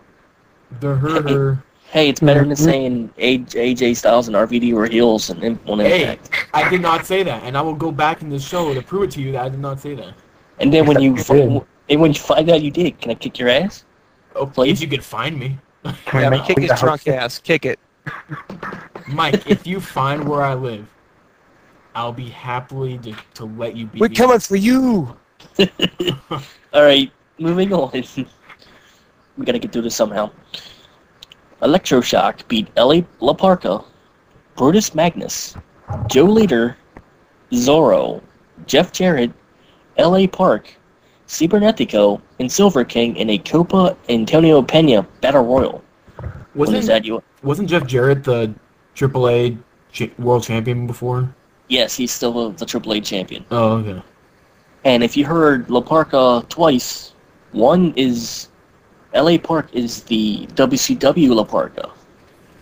And La Parca is the guy who took over the gimmick after La Parca left Mexico. So it's Sin Cara versus Sin Cara. Pretty much. Ah, They have the same theme, everything else. this is getting so... Wait, which one came first? The La Parca or the Sin Caras? What? Which What? storyline came first? The La Parcas or the Sin Oh, Cara the storyline? La Parca storyline. So, Because it happened last year. so do you think WWE stole the La Parca storyline? Not really. Because they've done Undertaker versus Undertaker, then Kane versus Kane. That's true. So, Yeah. anyway, yeah, Electroshock won that. It was Royal Rumble rules, pretty much. It was L.A. Park and Electroshock, the last two, and Electroshock threw him over. All right. Moving on. El Macias. If you remember him, it's Judas Macias, Ricky Banderas. Oh God, Judas Macias. Him and Sting went to a no contest. It was a Sting? short- Oh yeah, I forgot. Sting. TNA is like working with the AAA. Yeah. Yes, Huh. Jarrett led the TNA guys to ringside. They offered him a chair. He refused. The TNA guys beat him up. Him and Sting and Macias ran him off. It was no DQ, and it basically ended in no contest. Moving on. Dr. Wagner Jr. beat El Hijo de Perro Aguayo for the AAA Latin American Championship. Well, he retained it, basically. If you don't know who Dr. Wagner is, he is basically the Hulk Hogan of Lucha Libre, because he's that big in Mexico. At the end of the match, La Parca and another luchador named Octagon apparently turned on him and joined Conan's group. But apparently, according to sources, they are fakes, which is common in Mexico because there's like more than one Zorro running around. So Wagner retains his title. And lastly, for this pay-per-view, the Psycho Circus. Monster Clown, Murder Clown, and Psycho Clown beat Damien 666, Halloween, and Nicho El Millonario, who is the original Psychosis, in a steel cage mask versus hair match. Yeah. So That plays out way too much. and they've been feuding since before Triple Mania. How many times does AAA do remove like a wrestler's mask, because I know if you remove a mask of a lucha libre, it's like the biggest disgrace you could ever get. It is, because it's a major blow to your career. Yeah. But technically, you can wear the mask If you're out of state, yeah. if you're out of the country. Yeah. But if you go back into the country, You can't wear it. Yeah, you can't use that gimmick overall. Mexicans take their wrestling seriously. They do. Yes, they, It's like a religion over there. like Nicho, he was the original Psychosis, and now there's a Psychosis 2 in AAA. So he cannot use that gimmick. Oh, and I have to state that this glow-in-the-dark match is pretty sexy. Even though Yeah, well- some of the girls aren't even wearing glow-in-the-dark clothing, they're just wearing the regular ring attire like Velvet Sky. But there's a couple of them that's wearing glow-in-the-dark, and it actually looks pretty sick. And if you're not familiar, Sexy Star was one of the women that WWE was looking at, but they did not hire her because she did not have the model look. Hmm. They told her she was not pretty enough. And we'll talk be a about WWE. the divas when it comes to it. Any more indie stuff? Yes, the Ring of Honor results last night. Let's do it! Ring of Honor! Once again, shut up. Once again, there were two matches. The Briscoe brothers defeated the All Night Express, Red Titus and Kenny King. And the main event, Eddie Edwards defeated Michael Eglin. So, thoughts on those two matches? If I knew any of those guys. You don't know who the Briscoes are. Oh, well, I know the Briscoes are, but I haven't really seen much from them. I mean, I remember seeing about 2 matches from them, and I couldn't really, give my opinion on them. But I've heard that they're damn good. And you gotta know who Eddie Edwards is. No, sorry, I don't know who that is. He's a former Ring of Honor World Champion. That doesn't help. Yeah, that's... The American Wolves. No. No.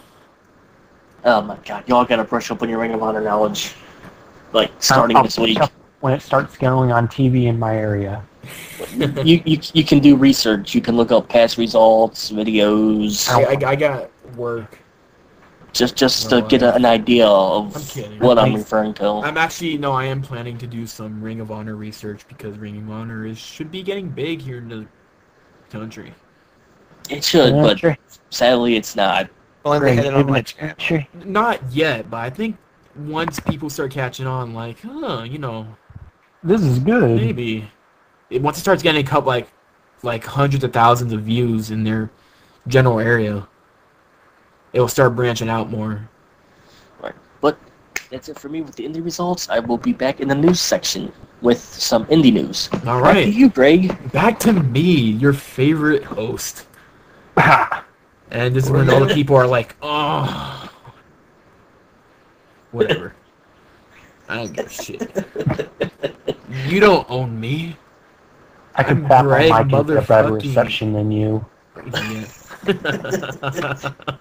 All right, time for the Bound for Glory. The Bound for Glory pay-per-view. If you don't want to Yay. be spoiled and are planning to watch TNA, which is highly You doubtful, poor soul.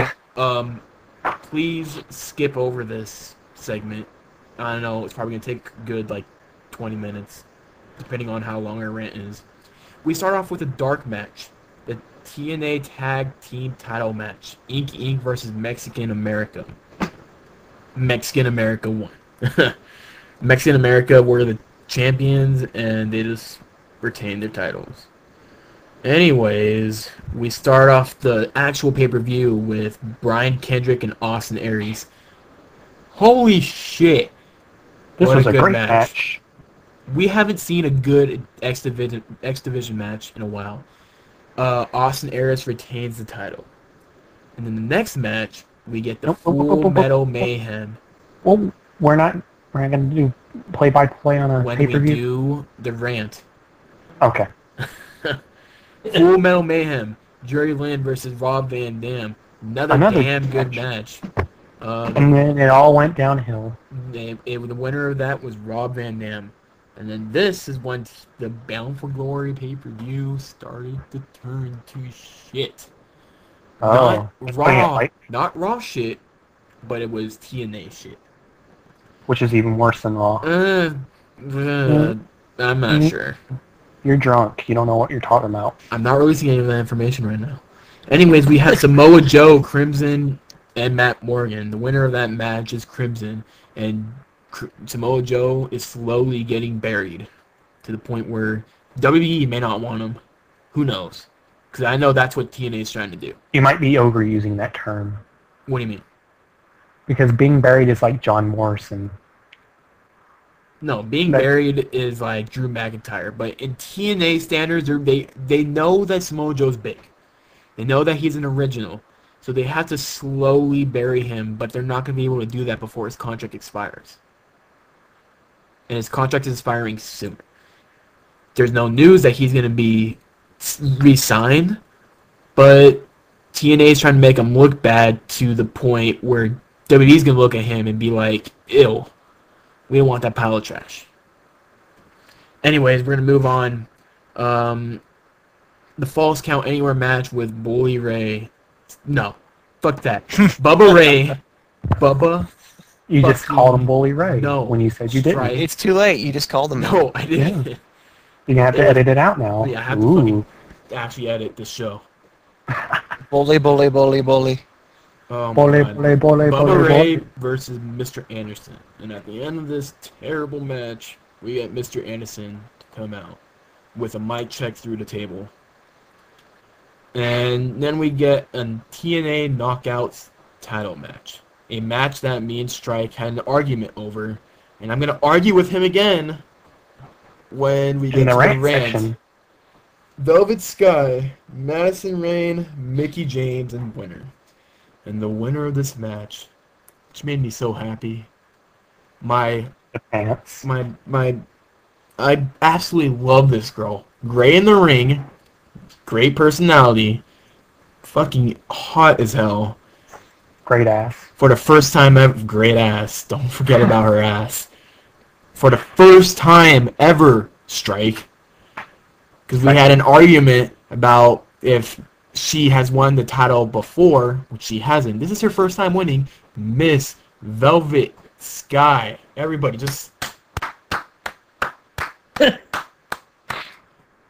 was so happy when this happened. You were happy in the pants. I was that too. Anyways, By the way, Velvet Sky is only a one-time Knockouts champion. yeah, I know that. Strike was... I continue had to argue with Strike. And he wouldn't believe me. Next match. Next match. Next match. Rant section. Go. Next match we have Daniel versus AJ. A match that I think everybody would have saw being a great match. Ended up, being quite boring. Throughout the entire match, Daniels and AJ used the mic that was given by the ref. Are you gonna quit? Are you gonna quit? Just doing all these submission 10 moves. seconds into the match. Are you going to quit? Are you going to quit? And I just want to point out, before we go on to the next match, I'm going to save this for the rant section, but I just want to point out the ending of that match in a certain promo. Let's just say it bothered me a little bit personally because, it's what was said, and I'll explain it during the rant section. and You just don't do it at all on TV. Yeah. they had a screwdriver. No. No? That goes for the rant section. Next match. Okay. Okay. It's just so disturbing to have. No. Jeff Jarrett and Jeff Hardy have one of the most random promos ever. Ends up being Jeff Hardy going out and attacking Jeff Jarrett. They break him up, and that's it. Nothing. Yeah. Literally nothing else happened. Jeff Hardy He came wasted out, beat up Jeff, ended. You wasted 30 seconds of my life. Next match. No disqualification match. Hulk Hogan versus Sting, a match that people have been saying, waiting for decades to happen. And it was painful to watch. Next match. Sting Oh, wait. won, Next match. I'm glad which to see Hogan gave took a Dixie bump, though. Carter back her chair as company owner. Chairs company. Three's companies too. Okay. We have Next match. Robert Roode and Kurt Angle. For the TNA World Heavyweight Championship. and an ending that made me cry. I Kurt Angle wins. came off this Velvet Sky finally winning the title, and all I'm saying is, what could make this pay-per-view actually tolerable Robert Roode winning. would be Robert Roode winning. And how great that sounds. Your Well, you new jinxed him. TNA World Champion, Robert Roode. It's your fault he didn't win the No. title. Go Robert cut Roode yourself had his out. hands under the rope, and Kurt Angle still wins. That's because the referee's an idiot. And now the rant section. All right, No, I'm gonna start. no, we're This will starting be this off fun. with the Divas. Fuck you, Yeah. Stripe. The Divas match was good. The Divas match was billed as a fatal four-way match, and it was and they were playing it out like a tag team match. That match was garbage. That's true. I wish it was a fatal four-way match. So you But- admit but to the, being no, wait. The spots with Mickey and Winter were good. no, Yes. no. Yes. They were only half the match. Exactly. And the rest were like Madison Rain and Velvet Sky, who are still damn good wrestlers. If you ever went back and It go was see their garbage. indie stuff, they were damn good back then. You had Karen Jarrett interrupting every 5 seconds. That's the only thing that pissed me off. That's That's the only thing that pissed me off. They entire match- continued to talk to Karen Jarrett throughout the entire match. because she wouldn't do anything but support the heels. You got the guest referee doing absolutely nothing until she gets taken out by fake blood. At that point, the match actually started happening, and at that point, it was still a tag team match because you didn't have Mickey James and Velvet Sky or who else? Madison Rain and Winter. You had neither one of those two fighting each other at any point. I think the closest it came was Winter pulling Madison Rain from a pin. That match was garbage. Is Jonesy still here? Yes. Get your opinion in. I didn't watch this, so I have none. Because What? Jonesy would rather I'm be a smart playing person. Harmony of Despair than be a dedicated podcast He person. still doesn't have the Sonic boots. And he still hasn't. Shut up, Strike. Ooh. I'm telling you, Brad. Talk all of a sudden, what? What? Oh, look who's back, Jimmy. And his mic is in his hair. Yeah, his mic is somewhere hidden by his balls. I think if his mic was him by his balls, maybe we'd be hearing some interesting sounds. Like Yeah, this? You know, I'm just. maybe. If that's what they're doing. Alright, next rant topic. And all right. You know what? Talk about your Christopher Daniels and AJ Styles thing. After I've lost all respect for TNA, the little that I had, for this one reason. You do not have a wrestler pick up a microphone, look into the camera, and tell the opponent's children, live on television, that you are going to murder their father in cold blood. I do not care who you are, what you're doing, you do not do that. Who did that? Christopher Daniels. Daniels. Yeah, You- he you was weren't here going for that? overboard. He is the one that Oh. picked up the screwdriver and tried throwing it into his. As soon as I heard Daniel say that, I was half tempted to stop watching the pay-per-view. Because that killed any interest I had that was left. Yeah, I mean, you know, after the whole Benoit debacle years ago, when he actually killed his family, you know, I want to know who wrote that promo. Who do you think? Vince Russo. He probably No, had that one no. line. Actually, no. I think that was Christopher Daniels' idea. Then he needs to be reprimanded because you do not tell somebody's kids that you were going to murder their father. Because How do you- I don't even think that Vince Russo could come up with I think to the he fact would. that they brought in a screwdriver. Why think would they he bring would. in a screwdriver? I want to know who gave him It's the a screw screwdriver job. to put in. The screw job. I want to know with AJ if AJ's family was actually watching the pay-per-view. I want to know. I want to know what was going through their mind. His little girls. Doesn't he have girls? I believe so. I would want to be a fly on the wall with his wife and his kids, and they're watching the pay-per-view, and you have somebody sit there and look at you and tell you your father's going to die in the ring. What do you think would be going through their minds? They don't know what's real and what's fake. Time to sue TNA. Eat 'em, Daddy. I mean, what is his wife gonna do? Turn the TV off? I don't know. Well, she would probably understood that it was all story. Yeah, she understands it's all story, but her kids don't. Her kids are probably too young. I mean, I don't know how old their kids are. If it was like 3 or 4, they probably don't even understand the meaning of I'm gonna kill your father. Yeah, but still, it still doesn't take away from the fact that you don't do that. No, of course you don't do that.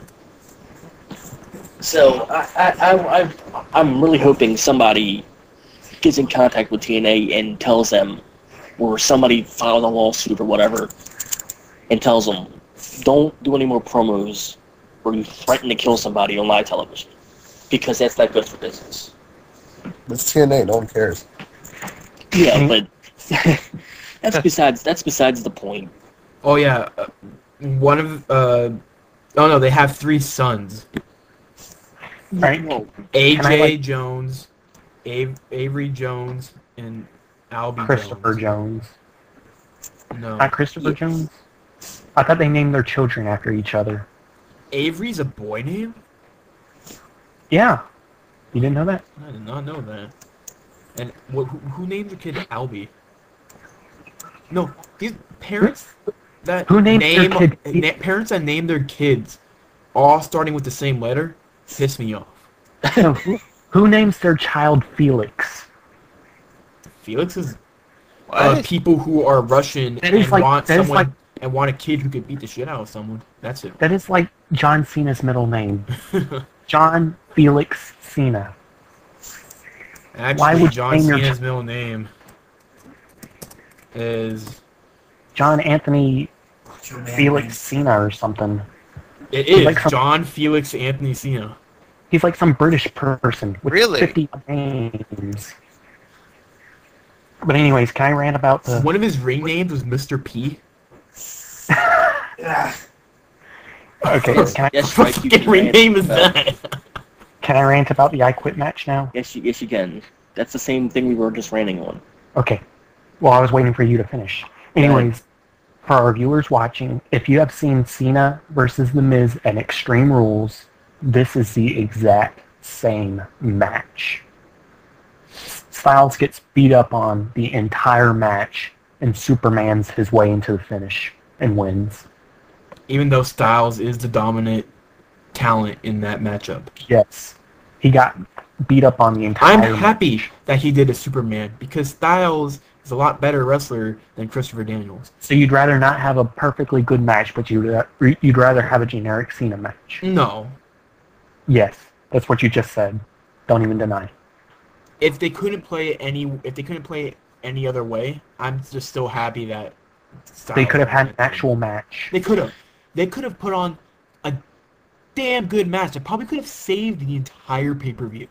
Because I've heard stories of AJ Styles and Christopher Daniel matches going on for like an hour and being probably one of the best matches ever. The problem is they didn't allow him to do it. They wanted Christopher Daniels to be played off of one of the biggest jack-offs in the entire business, and AJ Styles being like the Superman. That's all I have to say. They've been portraying Daniels as like the biggest baby. He wouldn't give AJ a rematch after he beat him and all that crap. So basically the finish kind of made sense because it portrayed Daniels as a sissy. Anyways, I want to rant about the Bully Ray versus Anderson match. Okay, go. This match, since it was a Falls Count Anywhere Philadelphia street fight match, which I don't even get how that's added on. It's the same fight as a Falls Count Anywhere. But this was a spot fest.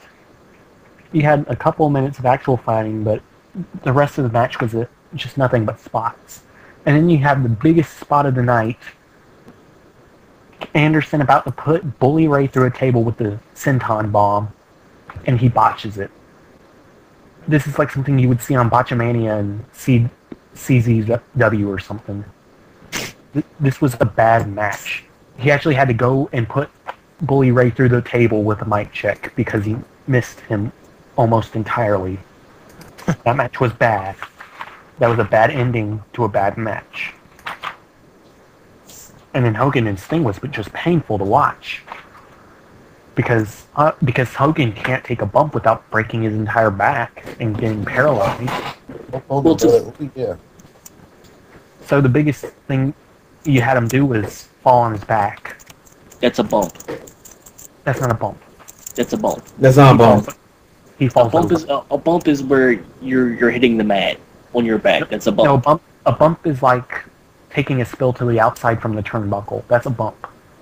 Or like getting suplex, or just getting picked up and pushed down to the ground, or getting drop kicked. He got punched and he fell on his back. He didn't get punched and get thrown back. He got punched by Sting. A second later, he just falls to his back. Because that's all Not he a can bump. do. That's a fall. That's all he can do without being paralyzed. Why would they put this match on? Because it's the match that people have been waiting for. It was painful to watch. I did not But like that match. the match wasn't the highlight of what happened. It was supposed to be the outcome and the aftermatch. What was supposed to catch people. The match. Everybody knew that Hogan couldn't fucking wrestle. Everybody knew that Sting had to carry him throughout the entire match. So all they were waiting for was the outcome to happen and the aftermath to happen. That was one of their main events. That was one of their 2 main events. And no, let me just discuss what happened, because I didn't discuss what happened. Sting wins. Dixie Carter becomes CEO of the company again. Immortal comes out, attacks Sting. Sting is crying for Hogan's help. Hogan is busted open. Sting is busted open. Hogan decides to turn babyface, which has been rumored for months. He decides to turn babyface out of nowhere. Beats For no reason whatsoever. Beats everybody in Immortal. Sting gets up. It's No sells Hogan and everything. Sting in the ring. And They're both they no brawl selling. Immortal. They take him out to the ring. Hogan and Sting shake hands. People who've been rivals for the past year and a half, shake hands, and their music goes off. Can I just say that I can guarantee will happen Thursday? Dixie Carter will come out to the ring at the beginning of the night. She'll talk about how she has control of the company again. Hulk Hogan will come out and say, "I know I've been bad, and I would not blame you if you fired me, because I deserve it." I guarantee you that is what will happen come Impact. And she won't fire him because news has stated that he signed his contract with TNA again. I can telegraph their opening a week in advance. I wouldn't be surprised. Yeah, I can see that happening as well. It could be their opening, or it could be their ending promo. I can telegraph it either way. That is not supposed to happen in wrestling. Not when storylines are involved. Okay, we need a... What are we doing? I think we're going to go to a break, everybody. Contribute? Anybody else that got anything to contribute? Anything, guys? Not really. Mike? All right. We were the only 2 to watch it. Except for The angle... I really don't like TNA, so I'm really not going to give it input. The whole angle Bobby Roode thing that sucked, you know. They've been building Bobby Roode up as this guy for 13 years or whatever. No. They won the championship. They've been building this match for the past year. 5, 6, 7 months they've been doing this Bound for Glory tournament. And it was all coming down to this one match. Kurt Angle versus Robert Roode. Everybody said if Robert Roode did not win that match, everything they've been building up to for the past year went to the shitter. Went to the shitter, and that's exactly what happened. Not to mention the match was nothing but a submission. That's like 3/4 of the match. They were just reversing into each other's finishers. Yeah. Or even worse, their submission. Angle got into the crossface too many times. Yeah. And then at the end of the match, you had Roode not only under the ropes, but you had Kurt Angle using the ropes for leverage. You would think the ref would see one of those. The referee was as blind as a bat. That's how the refs act in, WWE as well, so... Okay, well, we're going to take a break, everybody, because we've gone way Sure. over. We will be right back. So, Indeed. stay tuned. Woohoo! Beer! Money! He's from the country. He's from the city. Watch your money in your alcohol. 'Cause when the tide rolls out and the ship's going down, you know you're gonna take a fall. He's from the country. He's from the country. He's from the city. And welcome back, my lovely people. You're And- drunk. And we're just going to jump right into the news segment. Let's do this. Let's do this, people. Yeah, and we start off with TNA hires former WWE writer and Ring of Honor director. His name is Dave Lagana, and he's been a writer in WWE since 1997. He started right around when the Attitude Era began, and the last thing he wrote, I believe, the last big thing was the New Year's Revolution Of 2007. 07. And notice that pay-per-view got canceled right after that. And did? also he was a writer for ECW One Night Stand 2005. I thought that was the other guy. No, it's this guy. So this is the guy that did the episode of Friends? Yes. This Oh, guy that's- also wrote an episode of Friends according to IMDb. This was the Bible. episode, by the way, where Bruce Willis first makes his appearance. And that Bruce was an Willis awesome episode. is introduced as what was it, Rachel Green's? No, it was Ross's girlfriend, Elizabeth. Elizabeth, yeah. That was an awesome episode. That was a by the way. great episode. Bruce Willis did very well in that episode. But anyways, that was according to IMDb. I could be wrong, but he was said to be a writer for that episode, which, I mean, TNA hired what sounds like a pretty damn good writer. Yeah. If ECW 2005 One Night Stand, the best One Night Stand out of what the two that they did. Are you sure? Because Yeah. 06 was Cena versus RVD. Fuck you. That was 2006, and that was kind of crappy. Oh, Because they actually had like W stars going to wrestle.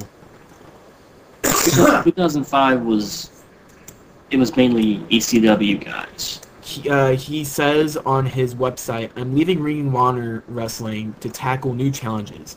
I've accepted a position as Director of Creative Writing with TNA Wrestling. My duties will be focused solely on development of new wrestling shows beyond the Impact Wrestling show." So basically, he's going from great to If why am I here? you guys heard that correctly, my duties will be solely focused on the development of new wrestling shows.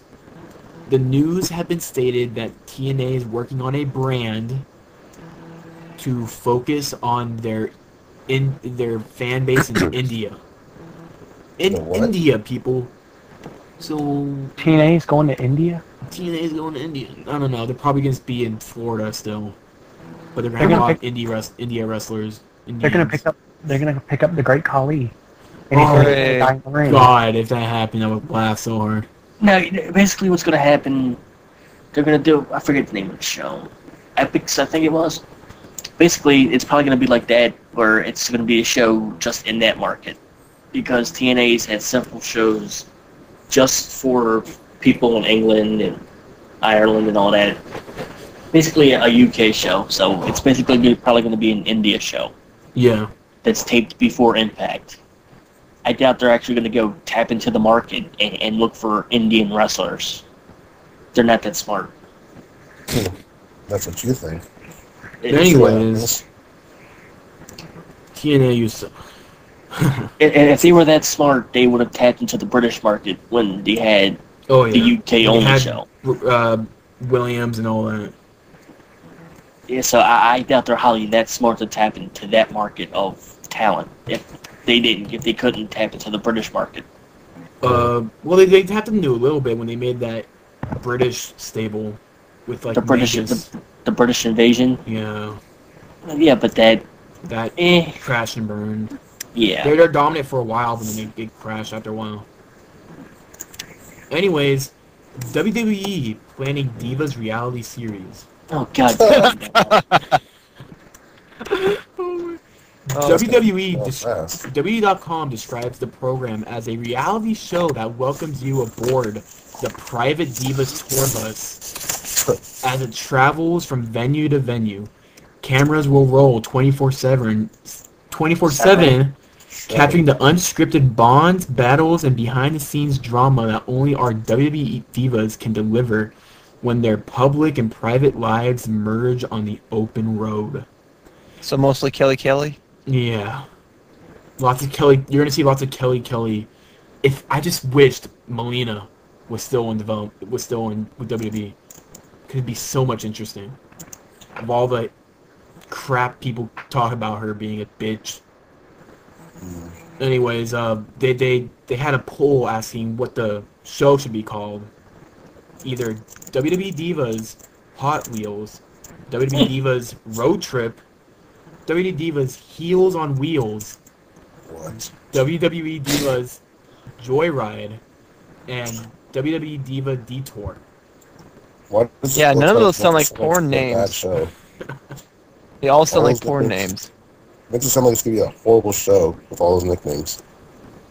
It is gonna be a horrible show. Anything with the Divas, like, haven't been good quality. It hasn't.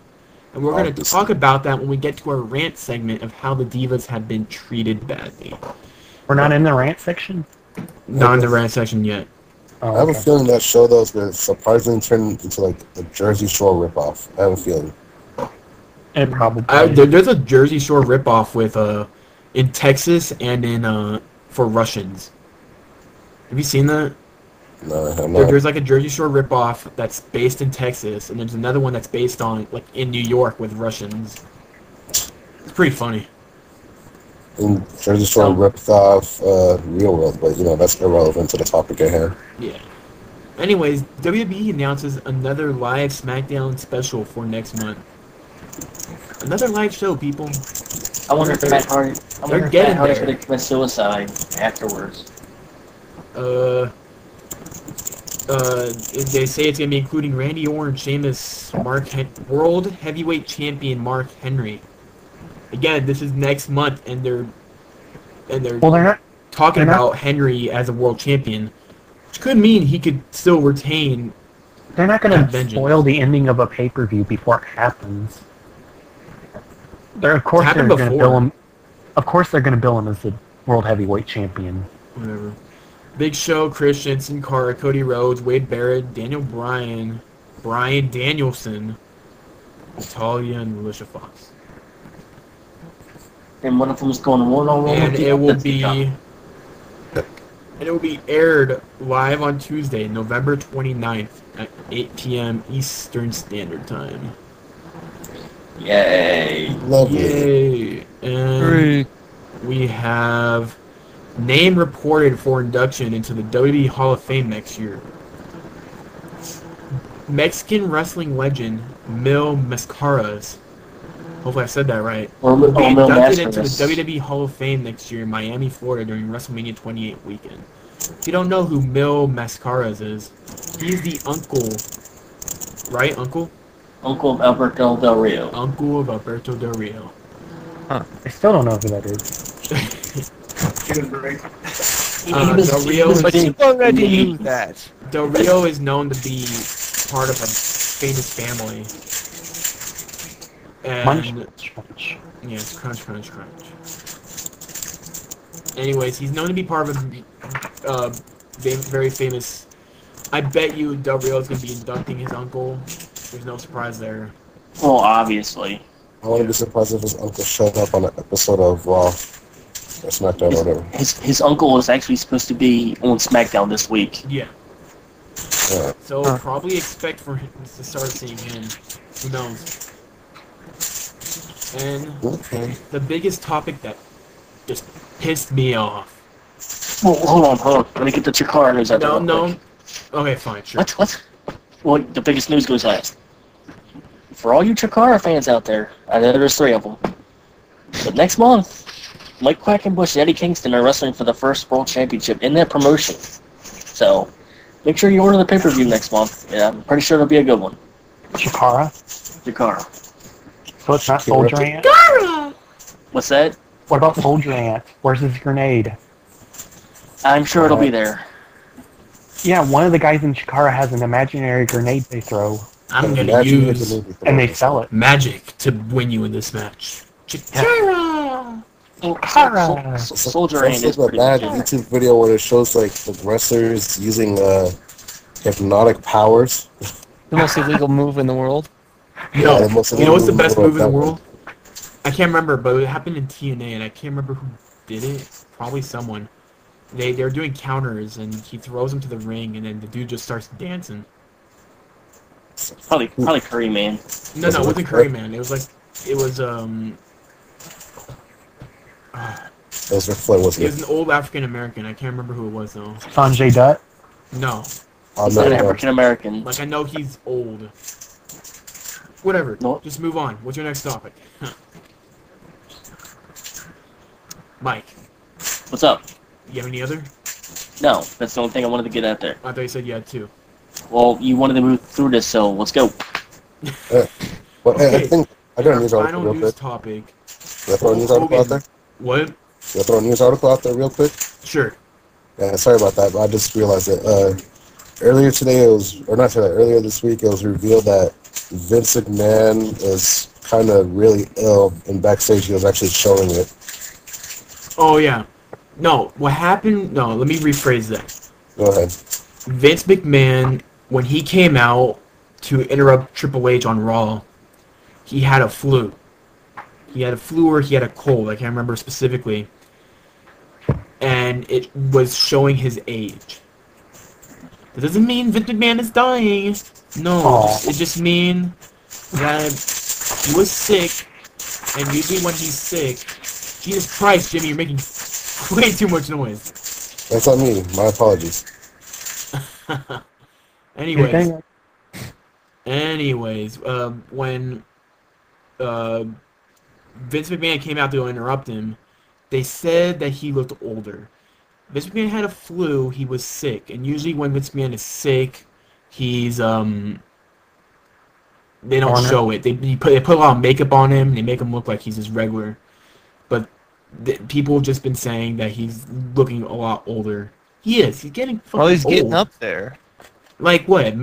McMahon's like 68. Is he? 60. He's up He's in his 80. 60s, I think. Yeah, I mean, he's in pretty his buff late for an old 60s. guy. He's pretty buff for an old guy. Oh, he's completely like. Oh man, I wish I had his muscles. He's in better shape than all of us combined. Oh yeah. Yeah. Vince McMahon is 66 years old. Born on August 24th, 1945.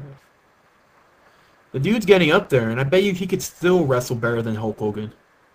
He could kick all of our asses. He probably wrestled better than John Cena. Just saying. Let's not get ahead of ourselves now. Vince is an awesome seller. Really. I love when Vince gets busted open. He starts freaking out, like looking to the camera, like, "Hurrah!" Yeah, Like, hoorah. "Hurrah!" I got to admit, when he appeared this week on Raw, I kind of like fanboyed a little. I was like, oh my god. Well, who wouldn't? Jonesy did the same thing. I didn't. Yeah. Like, holy shit. I was- Vince Yeah, McMahon. holy shit, it's Vince The McMahon. second it came out, I knew what was going to happen. Yeah, I was same here, but I was walking around the room like I was Vince McMahon. I was like, yeah, his little strut and everything. I was doing that. Anyways, Hulk, the biggest news of the week. Hulk Hogan says Bobby Roode isn't ready to be the next star. Who does he say is going to be the next star? Probably one of Matt the worst Hardy. people who shouldn't be the next star. He went out to say that Jeff Hardy would be the next breakout star. It's Meth Hardy. Get it right. Oh, people. Oh. This guy's gonna cry. I have lost. This is what he said. I'd say Jeff Hardy is the next guy if he keeps his act together. That's just what you gotta to have, man. This is much more than being a wrestler. This is crossing barriers, media barriers, and entertainment barriers of all kinds. Getting your character down verbally has 90% to do with getting over. I just have a very strong feeling Kurt Angle's going to clean his clock performance-wise and carry the match. I don't even understand what the fuck he's talking about now. But anyways, he picked Jeff Hardy over Robert Roode. Can you explain to me why you would think that a man who was sent to jail, who's been caught with 30-something like drugs on him, would be better than probably one of the most respectful wrestlers in the industry right now? Because Hogan's been smoking the same meth Hardy is. That's where I get my meth, man, so I gotta keep on supporting him all the way, brother. Brother. Anyways, that really aggravated me. And I just needed to talk I'm- about that. I'm sure it aggravated a lot of wrestling fans that honestly feel that Jeff Hardy is not the star of the future. Yeah. He would. The fact that he still has a career is astonishing. Well, he's in TNA. Everybody can have a career. Isn't Jeff Hardy not a future wrestler? He's been wrestling for like 80 years. Funaki had a career in Funaki WWE. was awesome. I love how Punk continues to say to bring back Funaki. Funaki was getting paid for doing nothing for like 10 years. Kung Funaki. Oh my God. Stop. Stop No, it. no, Funaki was not being used for like 10 years, and they didn't even know he was on the roster, so they were paying him for doing nothing. No, I think he was a backstage help.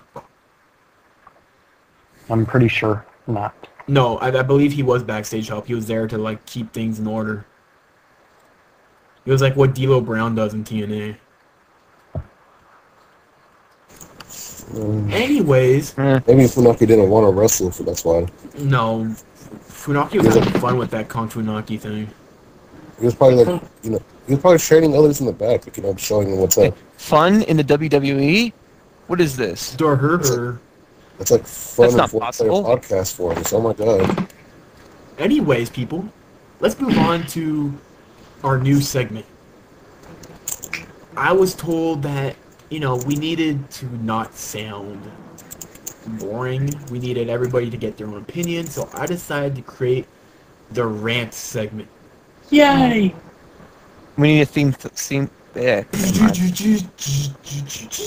Okay. Anyways, we have picked 2 topics to go over, and we will start with the recent comments made by Gail Kim about the Divas division. Gail Kim was finally released from the company, and she has come out in an interview releasing some very interesting information. She has said many things from that the Divas are told rules before their matches, like no kicking, no over abusiveness, kind of going over those links. She says, Gail says every week that there's a new rule for the Divas, like no kicking, no punching, etc. It was frustrating. WWE wanted more girliness in the Divas matches. Wait, there's actually a no kicking rule? Yeah. That's what Gail Kim claims there is, anyway.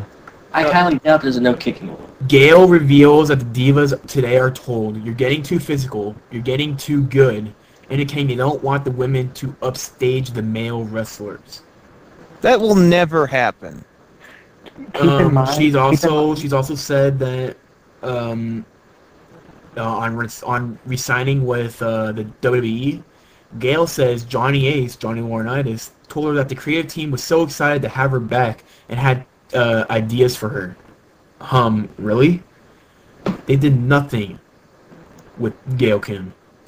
Gail says she's heard rumors that Daniel Bryan and the Bella Twins storyline ended because the network thought it was heading in a very PG and wasn't heading in a very PG direction. So she was brought in as the girlfriend to end the storyline. Gail says fans Vince and Kevin Dunn loved Bella's cat fight when she said she revealed as DB's girlfriend. Gail said that she was ready to quit the day that she was revealed as Daniel Bryan's girlfriend, but prolonged it because she was finally being used. It just goes on and on, people. Gail, wait, one more thing.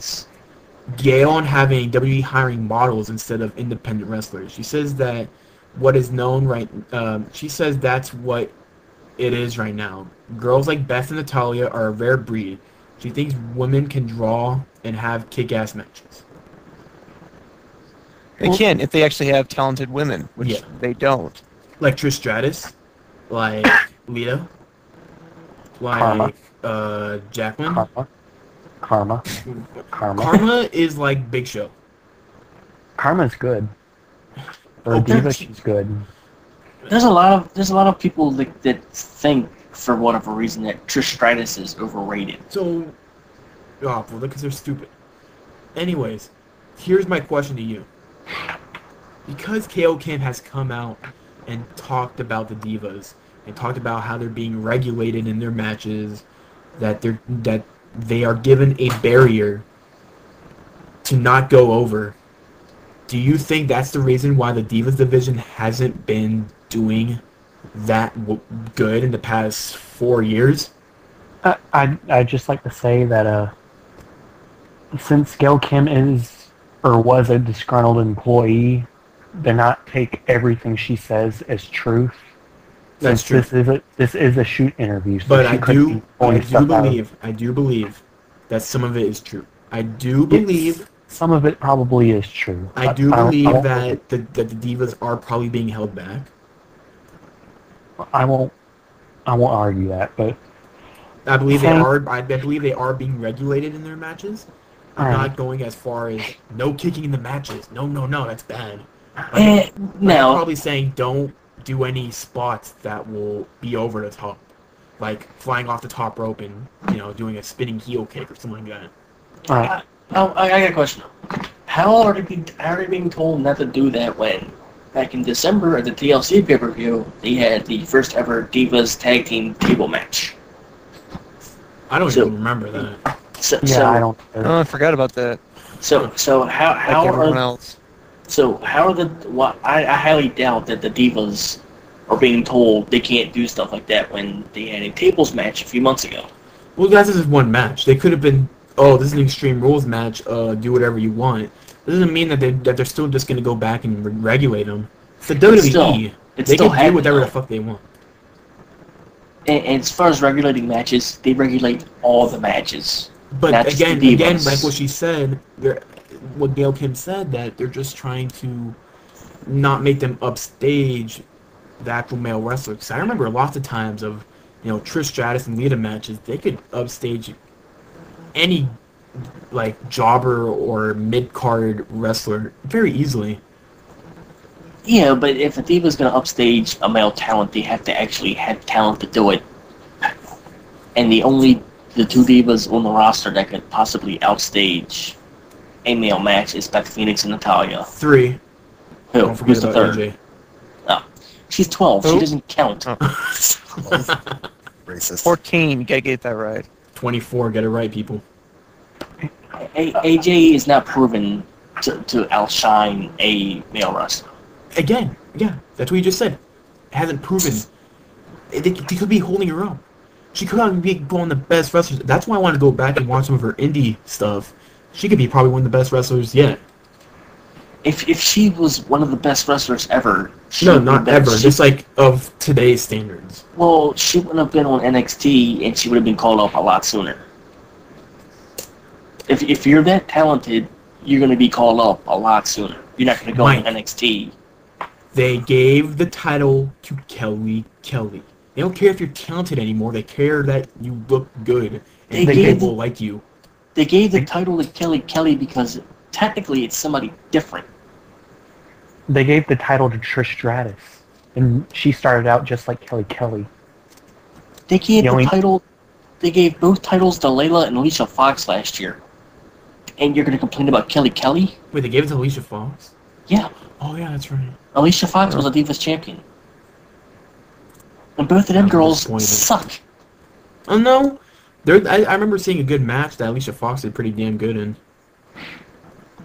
But you're gonna complain about one diva, and you seem to forget that there have been other horrible divas in the past that have been given the title. I could go on. It's the same way that we do with John Cena. We can continue to complain about how he's the WWE champion when there's been Lex Luger, all these other terrible WWE champions in the past. But Lex Luger never won the WWE title, though. Yeah, he did. No, he did. Or Sid Vicious, never mind. I Sid don't Vicious understand. is terrible. What the hell's up with, why was Lex Luger so bad? But Sid Vicious had the best heel turn in history. Where he beat Shawn Michaels' trainer over the head with a camera. No, where he broke his leg, Oh. and you could visibly see it break. Get out. You're done. I wanted to remember that. I should link that in chat. No, you shouldn't. Anyway, are we continuing this topic, or... Yeah, it's What? your discussion. Greg, Yes. anything else? Or are we moving on? No, we still have one more topic to talk about. I'm talking about the rant topic. Or are we moving Yeah, on? in the rant topic, we have one more. I recently found one of the funniest posts ever. Over on imdb.com, there is a list of the worst professional wrestling personalities ever. Ever. Ever. Ever. This is the worst list I've ever seen in my life. Ever? Are you sure it was ever? In a non-specific order. Again, I'm gonna just restate the title: worst professional wrestling personalities ever. Ever. Be sure to mention 29. In no specific order. Number 1, Hulk Hogan. Yeah, buddy. Number 2, Vince McMahon. Number 3, Paul Levesque. Number 4. This is sure some specifics. This is sure nondescript order. Yeah. Number 4, John Cena. Number 5, Vince Russo. Number 6, Stephanie McMahon. Number 7, Chris Benoit. Number 8, Eric Bischoff. Number 9, C. Carter. Number 10, Mike Mizane, The Miz. Number 11, Kevin Nash. Number 12, Oscar Gutierrez, a.k.a. Rey Mysterio. Oscar. Number 13, The Undertaker. Mark Calloway. Or Mark Calloway. Yeah. Such marky terms. 14, Vicky Guerrero. Number 15, Jeff Hardy. 16, Michael Coulthard, or Coulthard. Michael Cole. Number 17, Dwayne Johnson, The Rock. 18, Matt Hardy. 19, Bobby Lashley. 20, Dave Bautista. Batista. 21, Jeff Jarrett. 22, China. 23, Mark Henry. It just keeps getting worse and worse. 24, David Otunga. Gotta hate him. Why isn't he dead yet? 25, Dalip Singh, aka the Great Khali. 26, Randy Orton. 27, Bill Goldberg. 28, Dylan Postel, aka Hornswoggle. 29, I'm not even gonna say because he's not even a wrestler. Say it. Say it. Do it. Say it. Say Humphrey it. Bogart. Just because he was in a movie that was considered a pro wrestling movie, and it was the worst piece of shit this dude has ever saw. Which I've never seen the movie, but I kind of want to see it now. Because Humphrey Bogart's a damn good actor. Probably one of the best. Didn't he do Casablanca? Yeah. Oh. Which is considered the second greatest movie of all time. And the best romance movie of all time. But that's It's beside like the point. Frankly, my dear, I don't give a damn. The fact, Oh, wait, I'm an idiot, aren't I? look at Yes, you are. Yes, I am a fucking idiot. Hang on. That is the name of the cast. Look at this list. Terrible list. Ferocious list. Only a few of them have any weight to them. That's why I mean, I wanna go over this list in our. Let's just talk about the people who we would put on this list. Are we doing like a top 5 real quick, or? We're doing a top 5 off your Alright. heads. The Fave 5. Phase 5. Fave 5 people. We're doing the first Fave 5. The favorite worst professional wrestling personalities ever. Michael Cole. No. Okay, I'll start. Michael Cole. Number 5. Number 5. Michael Lex Luger. Cole. Shut up. Lex Luger was pushed, even though he was terrible. Even though he was terrible on the ring, terrible on the mic, terrible overall. He was pushed to no God's end, and he could have been champion. To no God's end. To no God's end. Number Are you 4, sure? Sid Vicious. Again, another person who's terrible in the ring, terrible on the mic, and he was given the championship. Another terrible personality. Number 3, I'm gonna be specific on this one. Modern Jeff Hardy. Today's Jeff Hardy is ferocious to watch in the ring. Is Terrible. ferocious even a word? I just made it a word. It is a word. That's Now. what we do on Arc of Wrestling. We make up words to make it sound better. Yes. Make us sound better or bad. However we prefer. We sound dumber. Dumber. Dumber Yeah, should be a word. Funnier. Yeah. No, Well, I've already made myself look dumb this show, so. funniest should be a word. The IQ of this. The funnest. The IQ of our viewers went down by 2 points. Oh, their Of IQ. yours? Their IQ is at 0 when they started listening to this damn shit. Yeah, they're still listening. Anyways, Now, anyone who's still listening is gone. number two, I would say Vince Russo. Who? No, just playing. I know who that is. Vince Russo was on TV. He's fucked up everything. He's fucked up TNA. He fucked up WCW. He's fucked up NBC. He's fucked up ABC. He's fucked up Nickelodeon. He's fucked up Cartoon Network. Wait, what?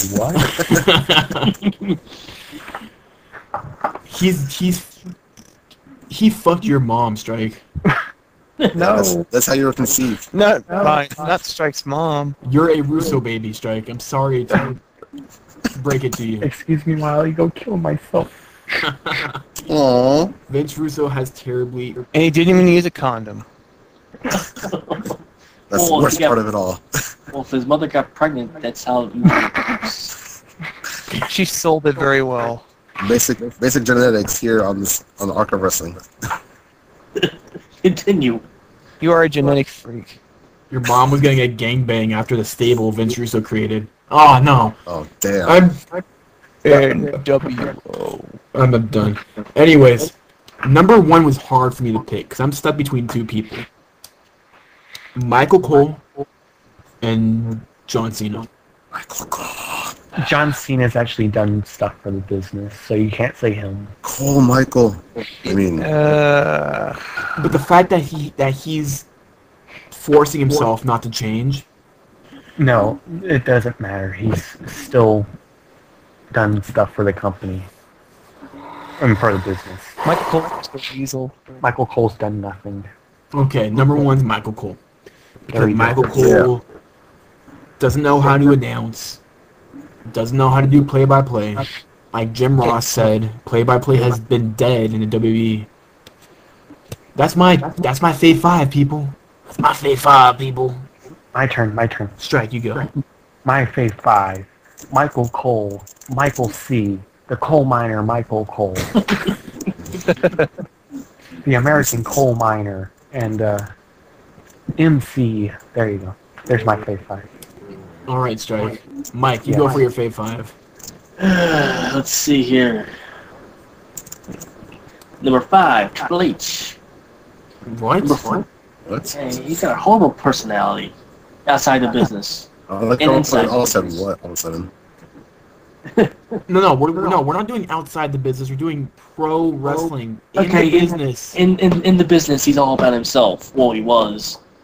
They refused to put anybody over. He was world champion for how many years? He put Randy Orton over. That was he. For a month. He made Randy Orton for what he is today. He made Batista for what he is today. Yeah, Batista's on the He's floor. put John Cena over plenty of times. Yeah, and Batista's a piece of trash. He was still world champion. That doesn't But he's still a piece of trash. doesn't mean that he didn't put him over. He's still a piece of Triple H trash. put Basket- John Cena over. He put Batista over. He put Sheamus over.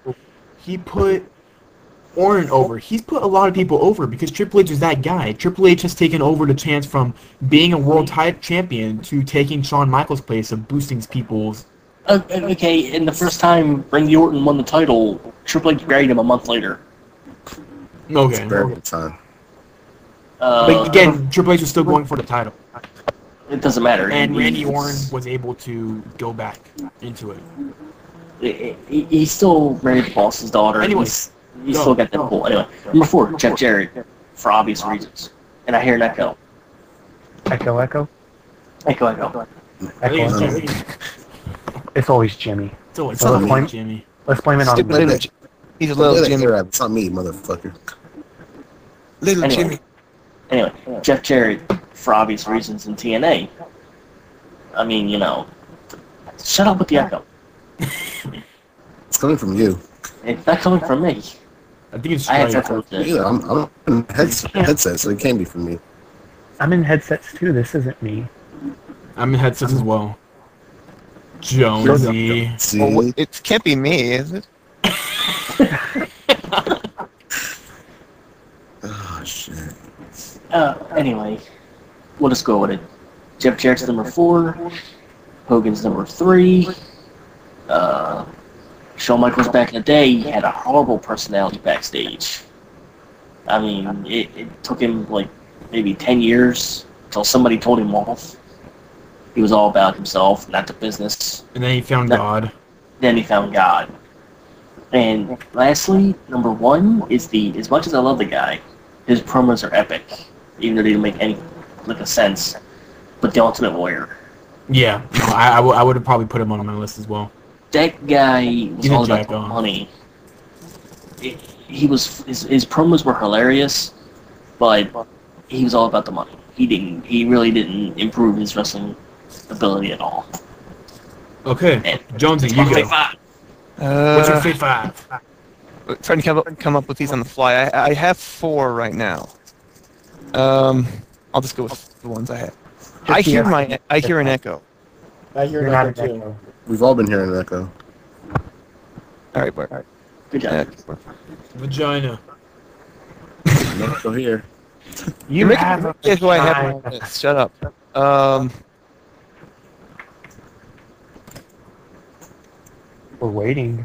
I'm Penis. You guys made me forget what my list was. Jimmy, go. What's your Fate 5? I don't have a list yet. Jesus Christ, both of these terrible podcasters. Okay, I think I remember. Let's see.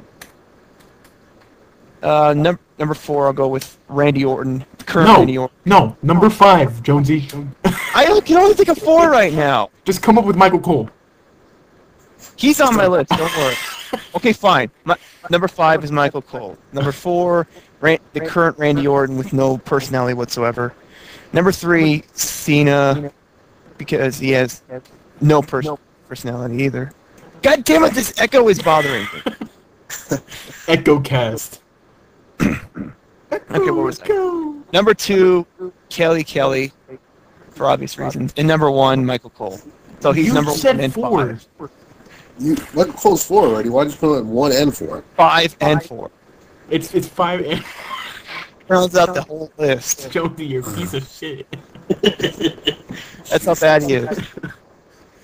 Okay, and Jimmy. Alright, I think I got a 5. Stay 5 now, I guess. Number 5, Vince Russo. Well, for obvious reasons on that one. Number 4 would be Michael Cole, once again for obvious reasons. Number 3, I'd say Randy Boredom because he's really evolved because he went from being interesting and appealing to the Legend Killer to the Apex Predator to some boring God knows what he is now. What number am I on? 2? Sure. Sure, why not? Okay, number 2 is fuck me. I don't know. Number 2 is David Otunga. I don't know. Oh God, I should have put him on that list. Damn it.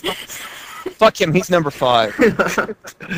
Some reason, honestly, he seems cool, I guess, but honestly, it's just maybe I don't think because they haven't given him a bigger role and they just want to sell this lawyer bullshit. So it's kind of like, really. Can't somebody break his leg?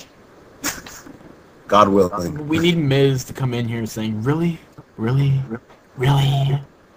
Alright, continue with your number 1. And number 1, John Cena, because he's pretty much no selling Cena. He's he wins every pay-per-view. He holds the title so many damn times. John Cena. I'm telling you, if he breaks Triple H's record, I'm gonna be pissed. He's already broken. There's no way Triple H would want that to happen.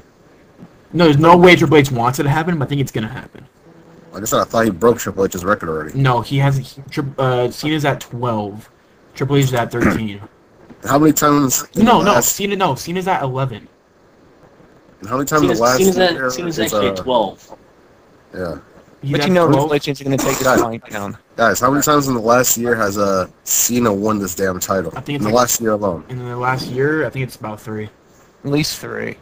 That's too fucking much already. It's for the kids, man. It's for the kids. Anyway, people, now that we've got the rant segment over, it's ready for everybody's favorite segment, Pop, Flop, and Botch of the week. Biatch. Okay, so, I will start with my Pop, Flop, Botch. My Pop, I would say I would give it to Punk, because even though he cock teased me on going on the commentator, it was still nice to hear him at least for a couple seconds on the commentating table. That was my botch. My flop would have to go to. How's your pop actually? Yeah, no, my pop was Punk. My flop would have to go to Robert Roode for making me cry. No, actually, fuck that. My pop isn't Punk. My pop is Velvet Sky. Aww. Yes. Velvet Sky deserved that title for the longest time, and she finally got it. My pop goes to Velvet Sky. You're hoping she hears this, aren't you? What? You're hoping she hears this, aren't you? Strike, fix your damn mic. It's not me. Yes, it is. It was never me.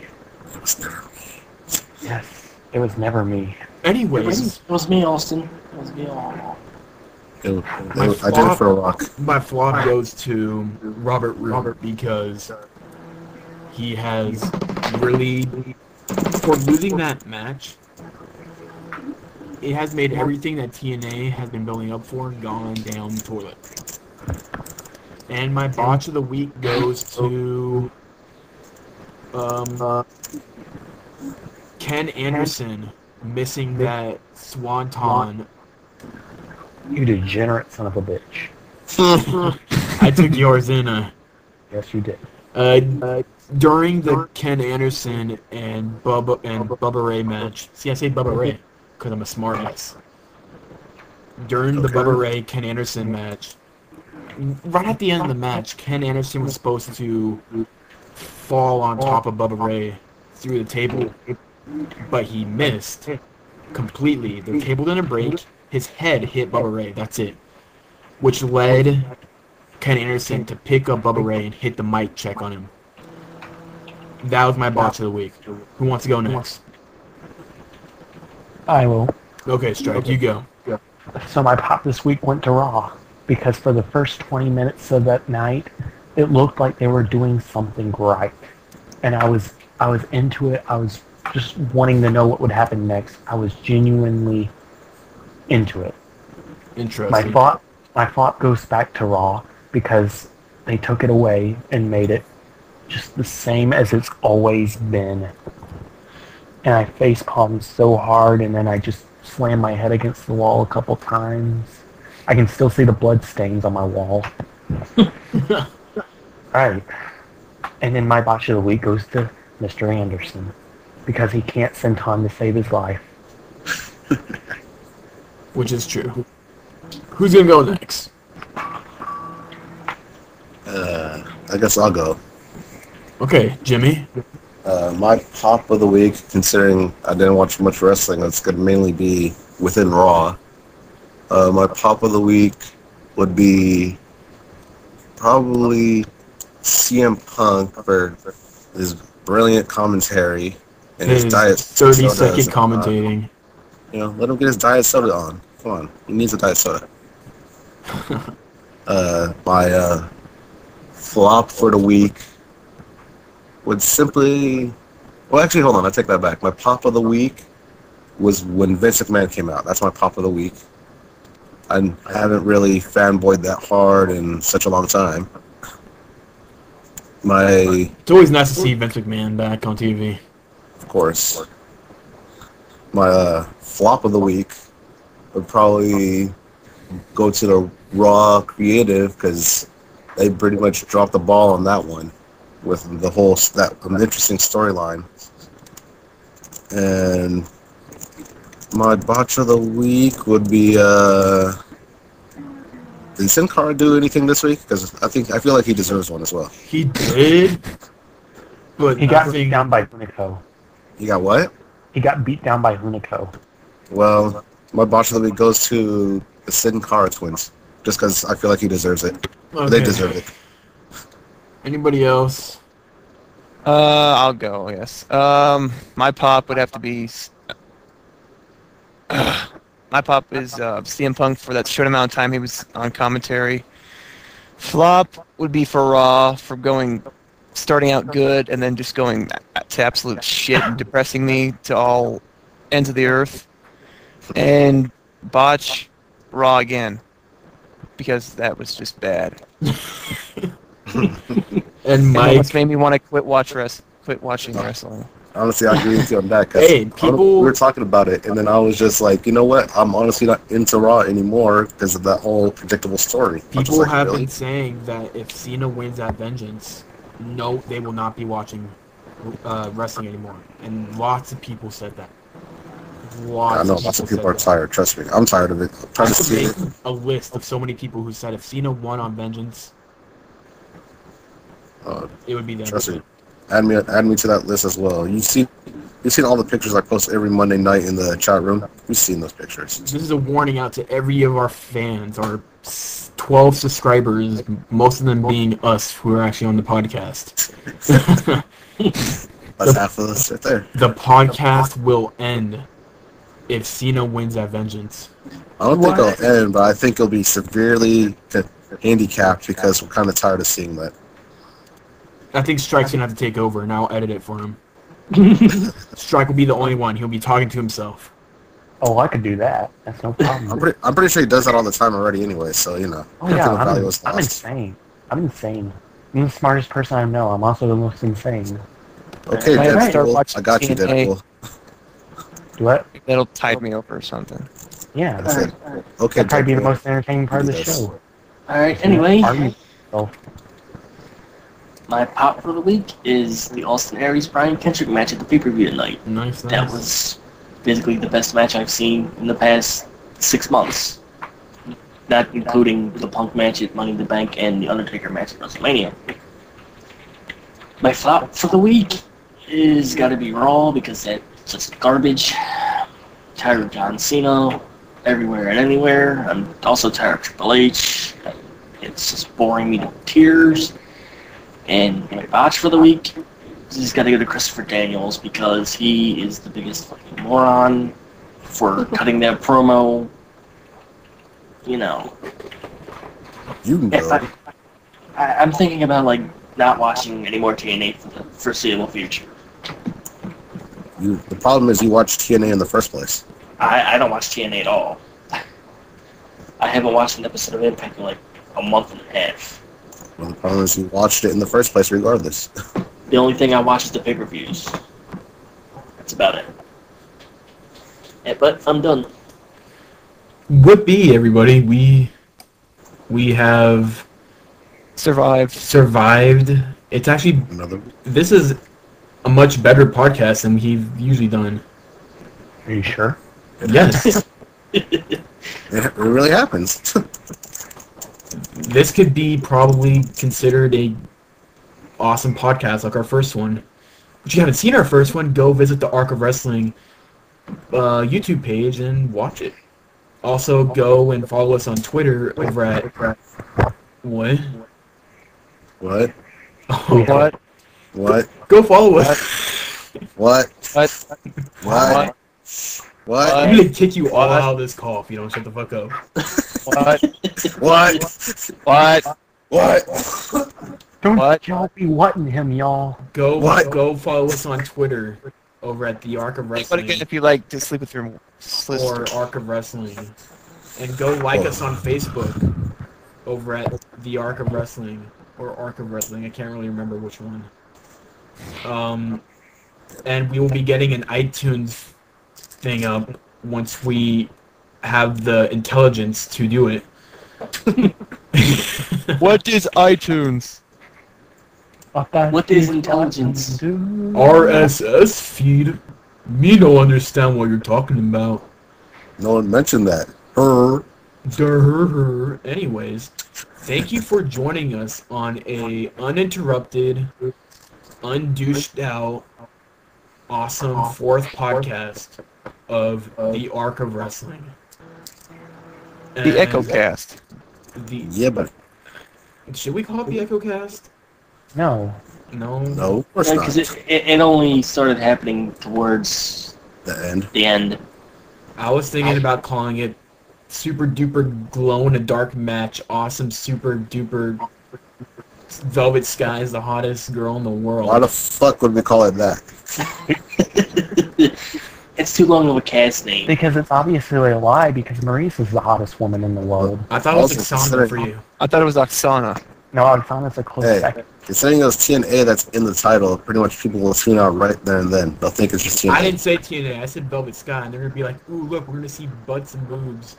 The bitch is Bully, in bully, TNA. bully, bully. People will just make an inference, like, oh, TNA, And they'll bitch. be fooled because I had... Did we actually end the show? No, No. we're still ranting. They get to hear the after. They get to hear the aftercast.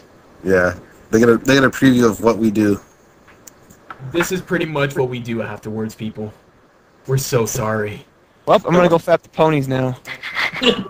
Have fun with that. Oh yeah, I'm not sure if I told everybody.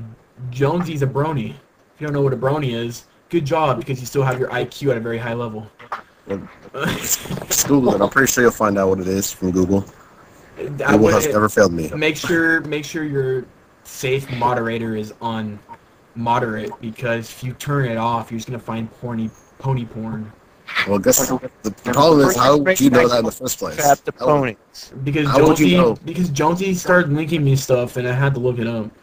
Lies and slanders. Yeah, porny. It's slander, yes. We're just gonna continue this on until I get tired.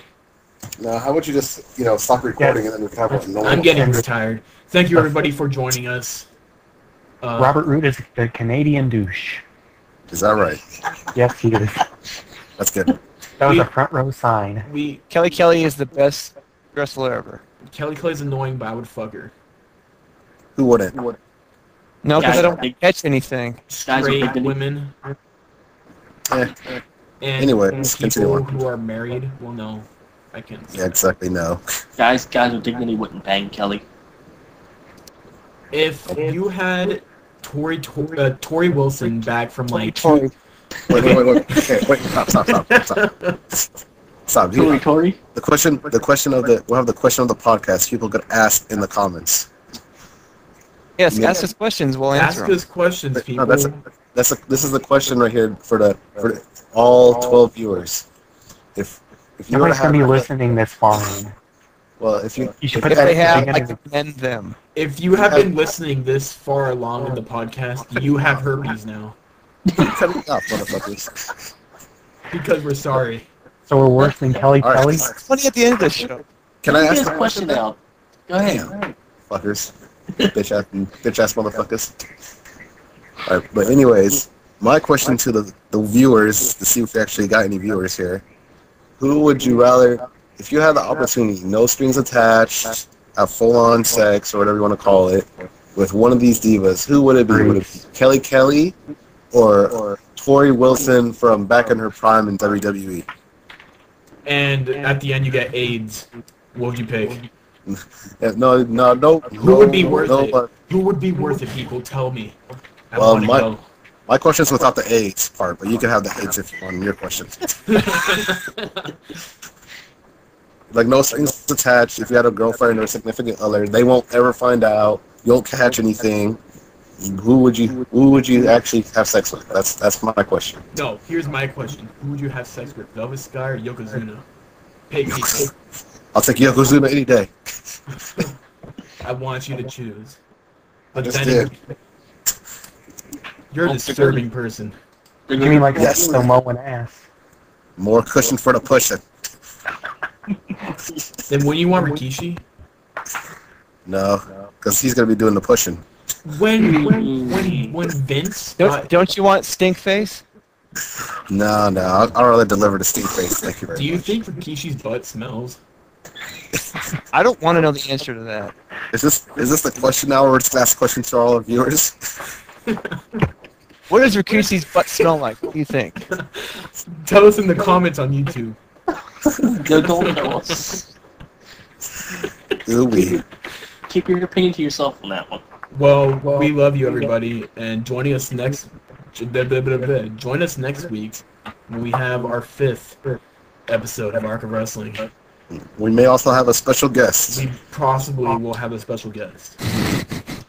Don't hold your breath. I said we may. We never know. We love you. No, we don't. I'm thinking about you when I sleep. Yeah, we do. Yeah. Trust me. And I end it with this.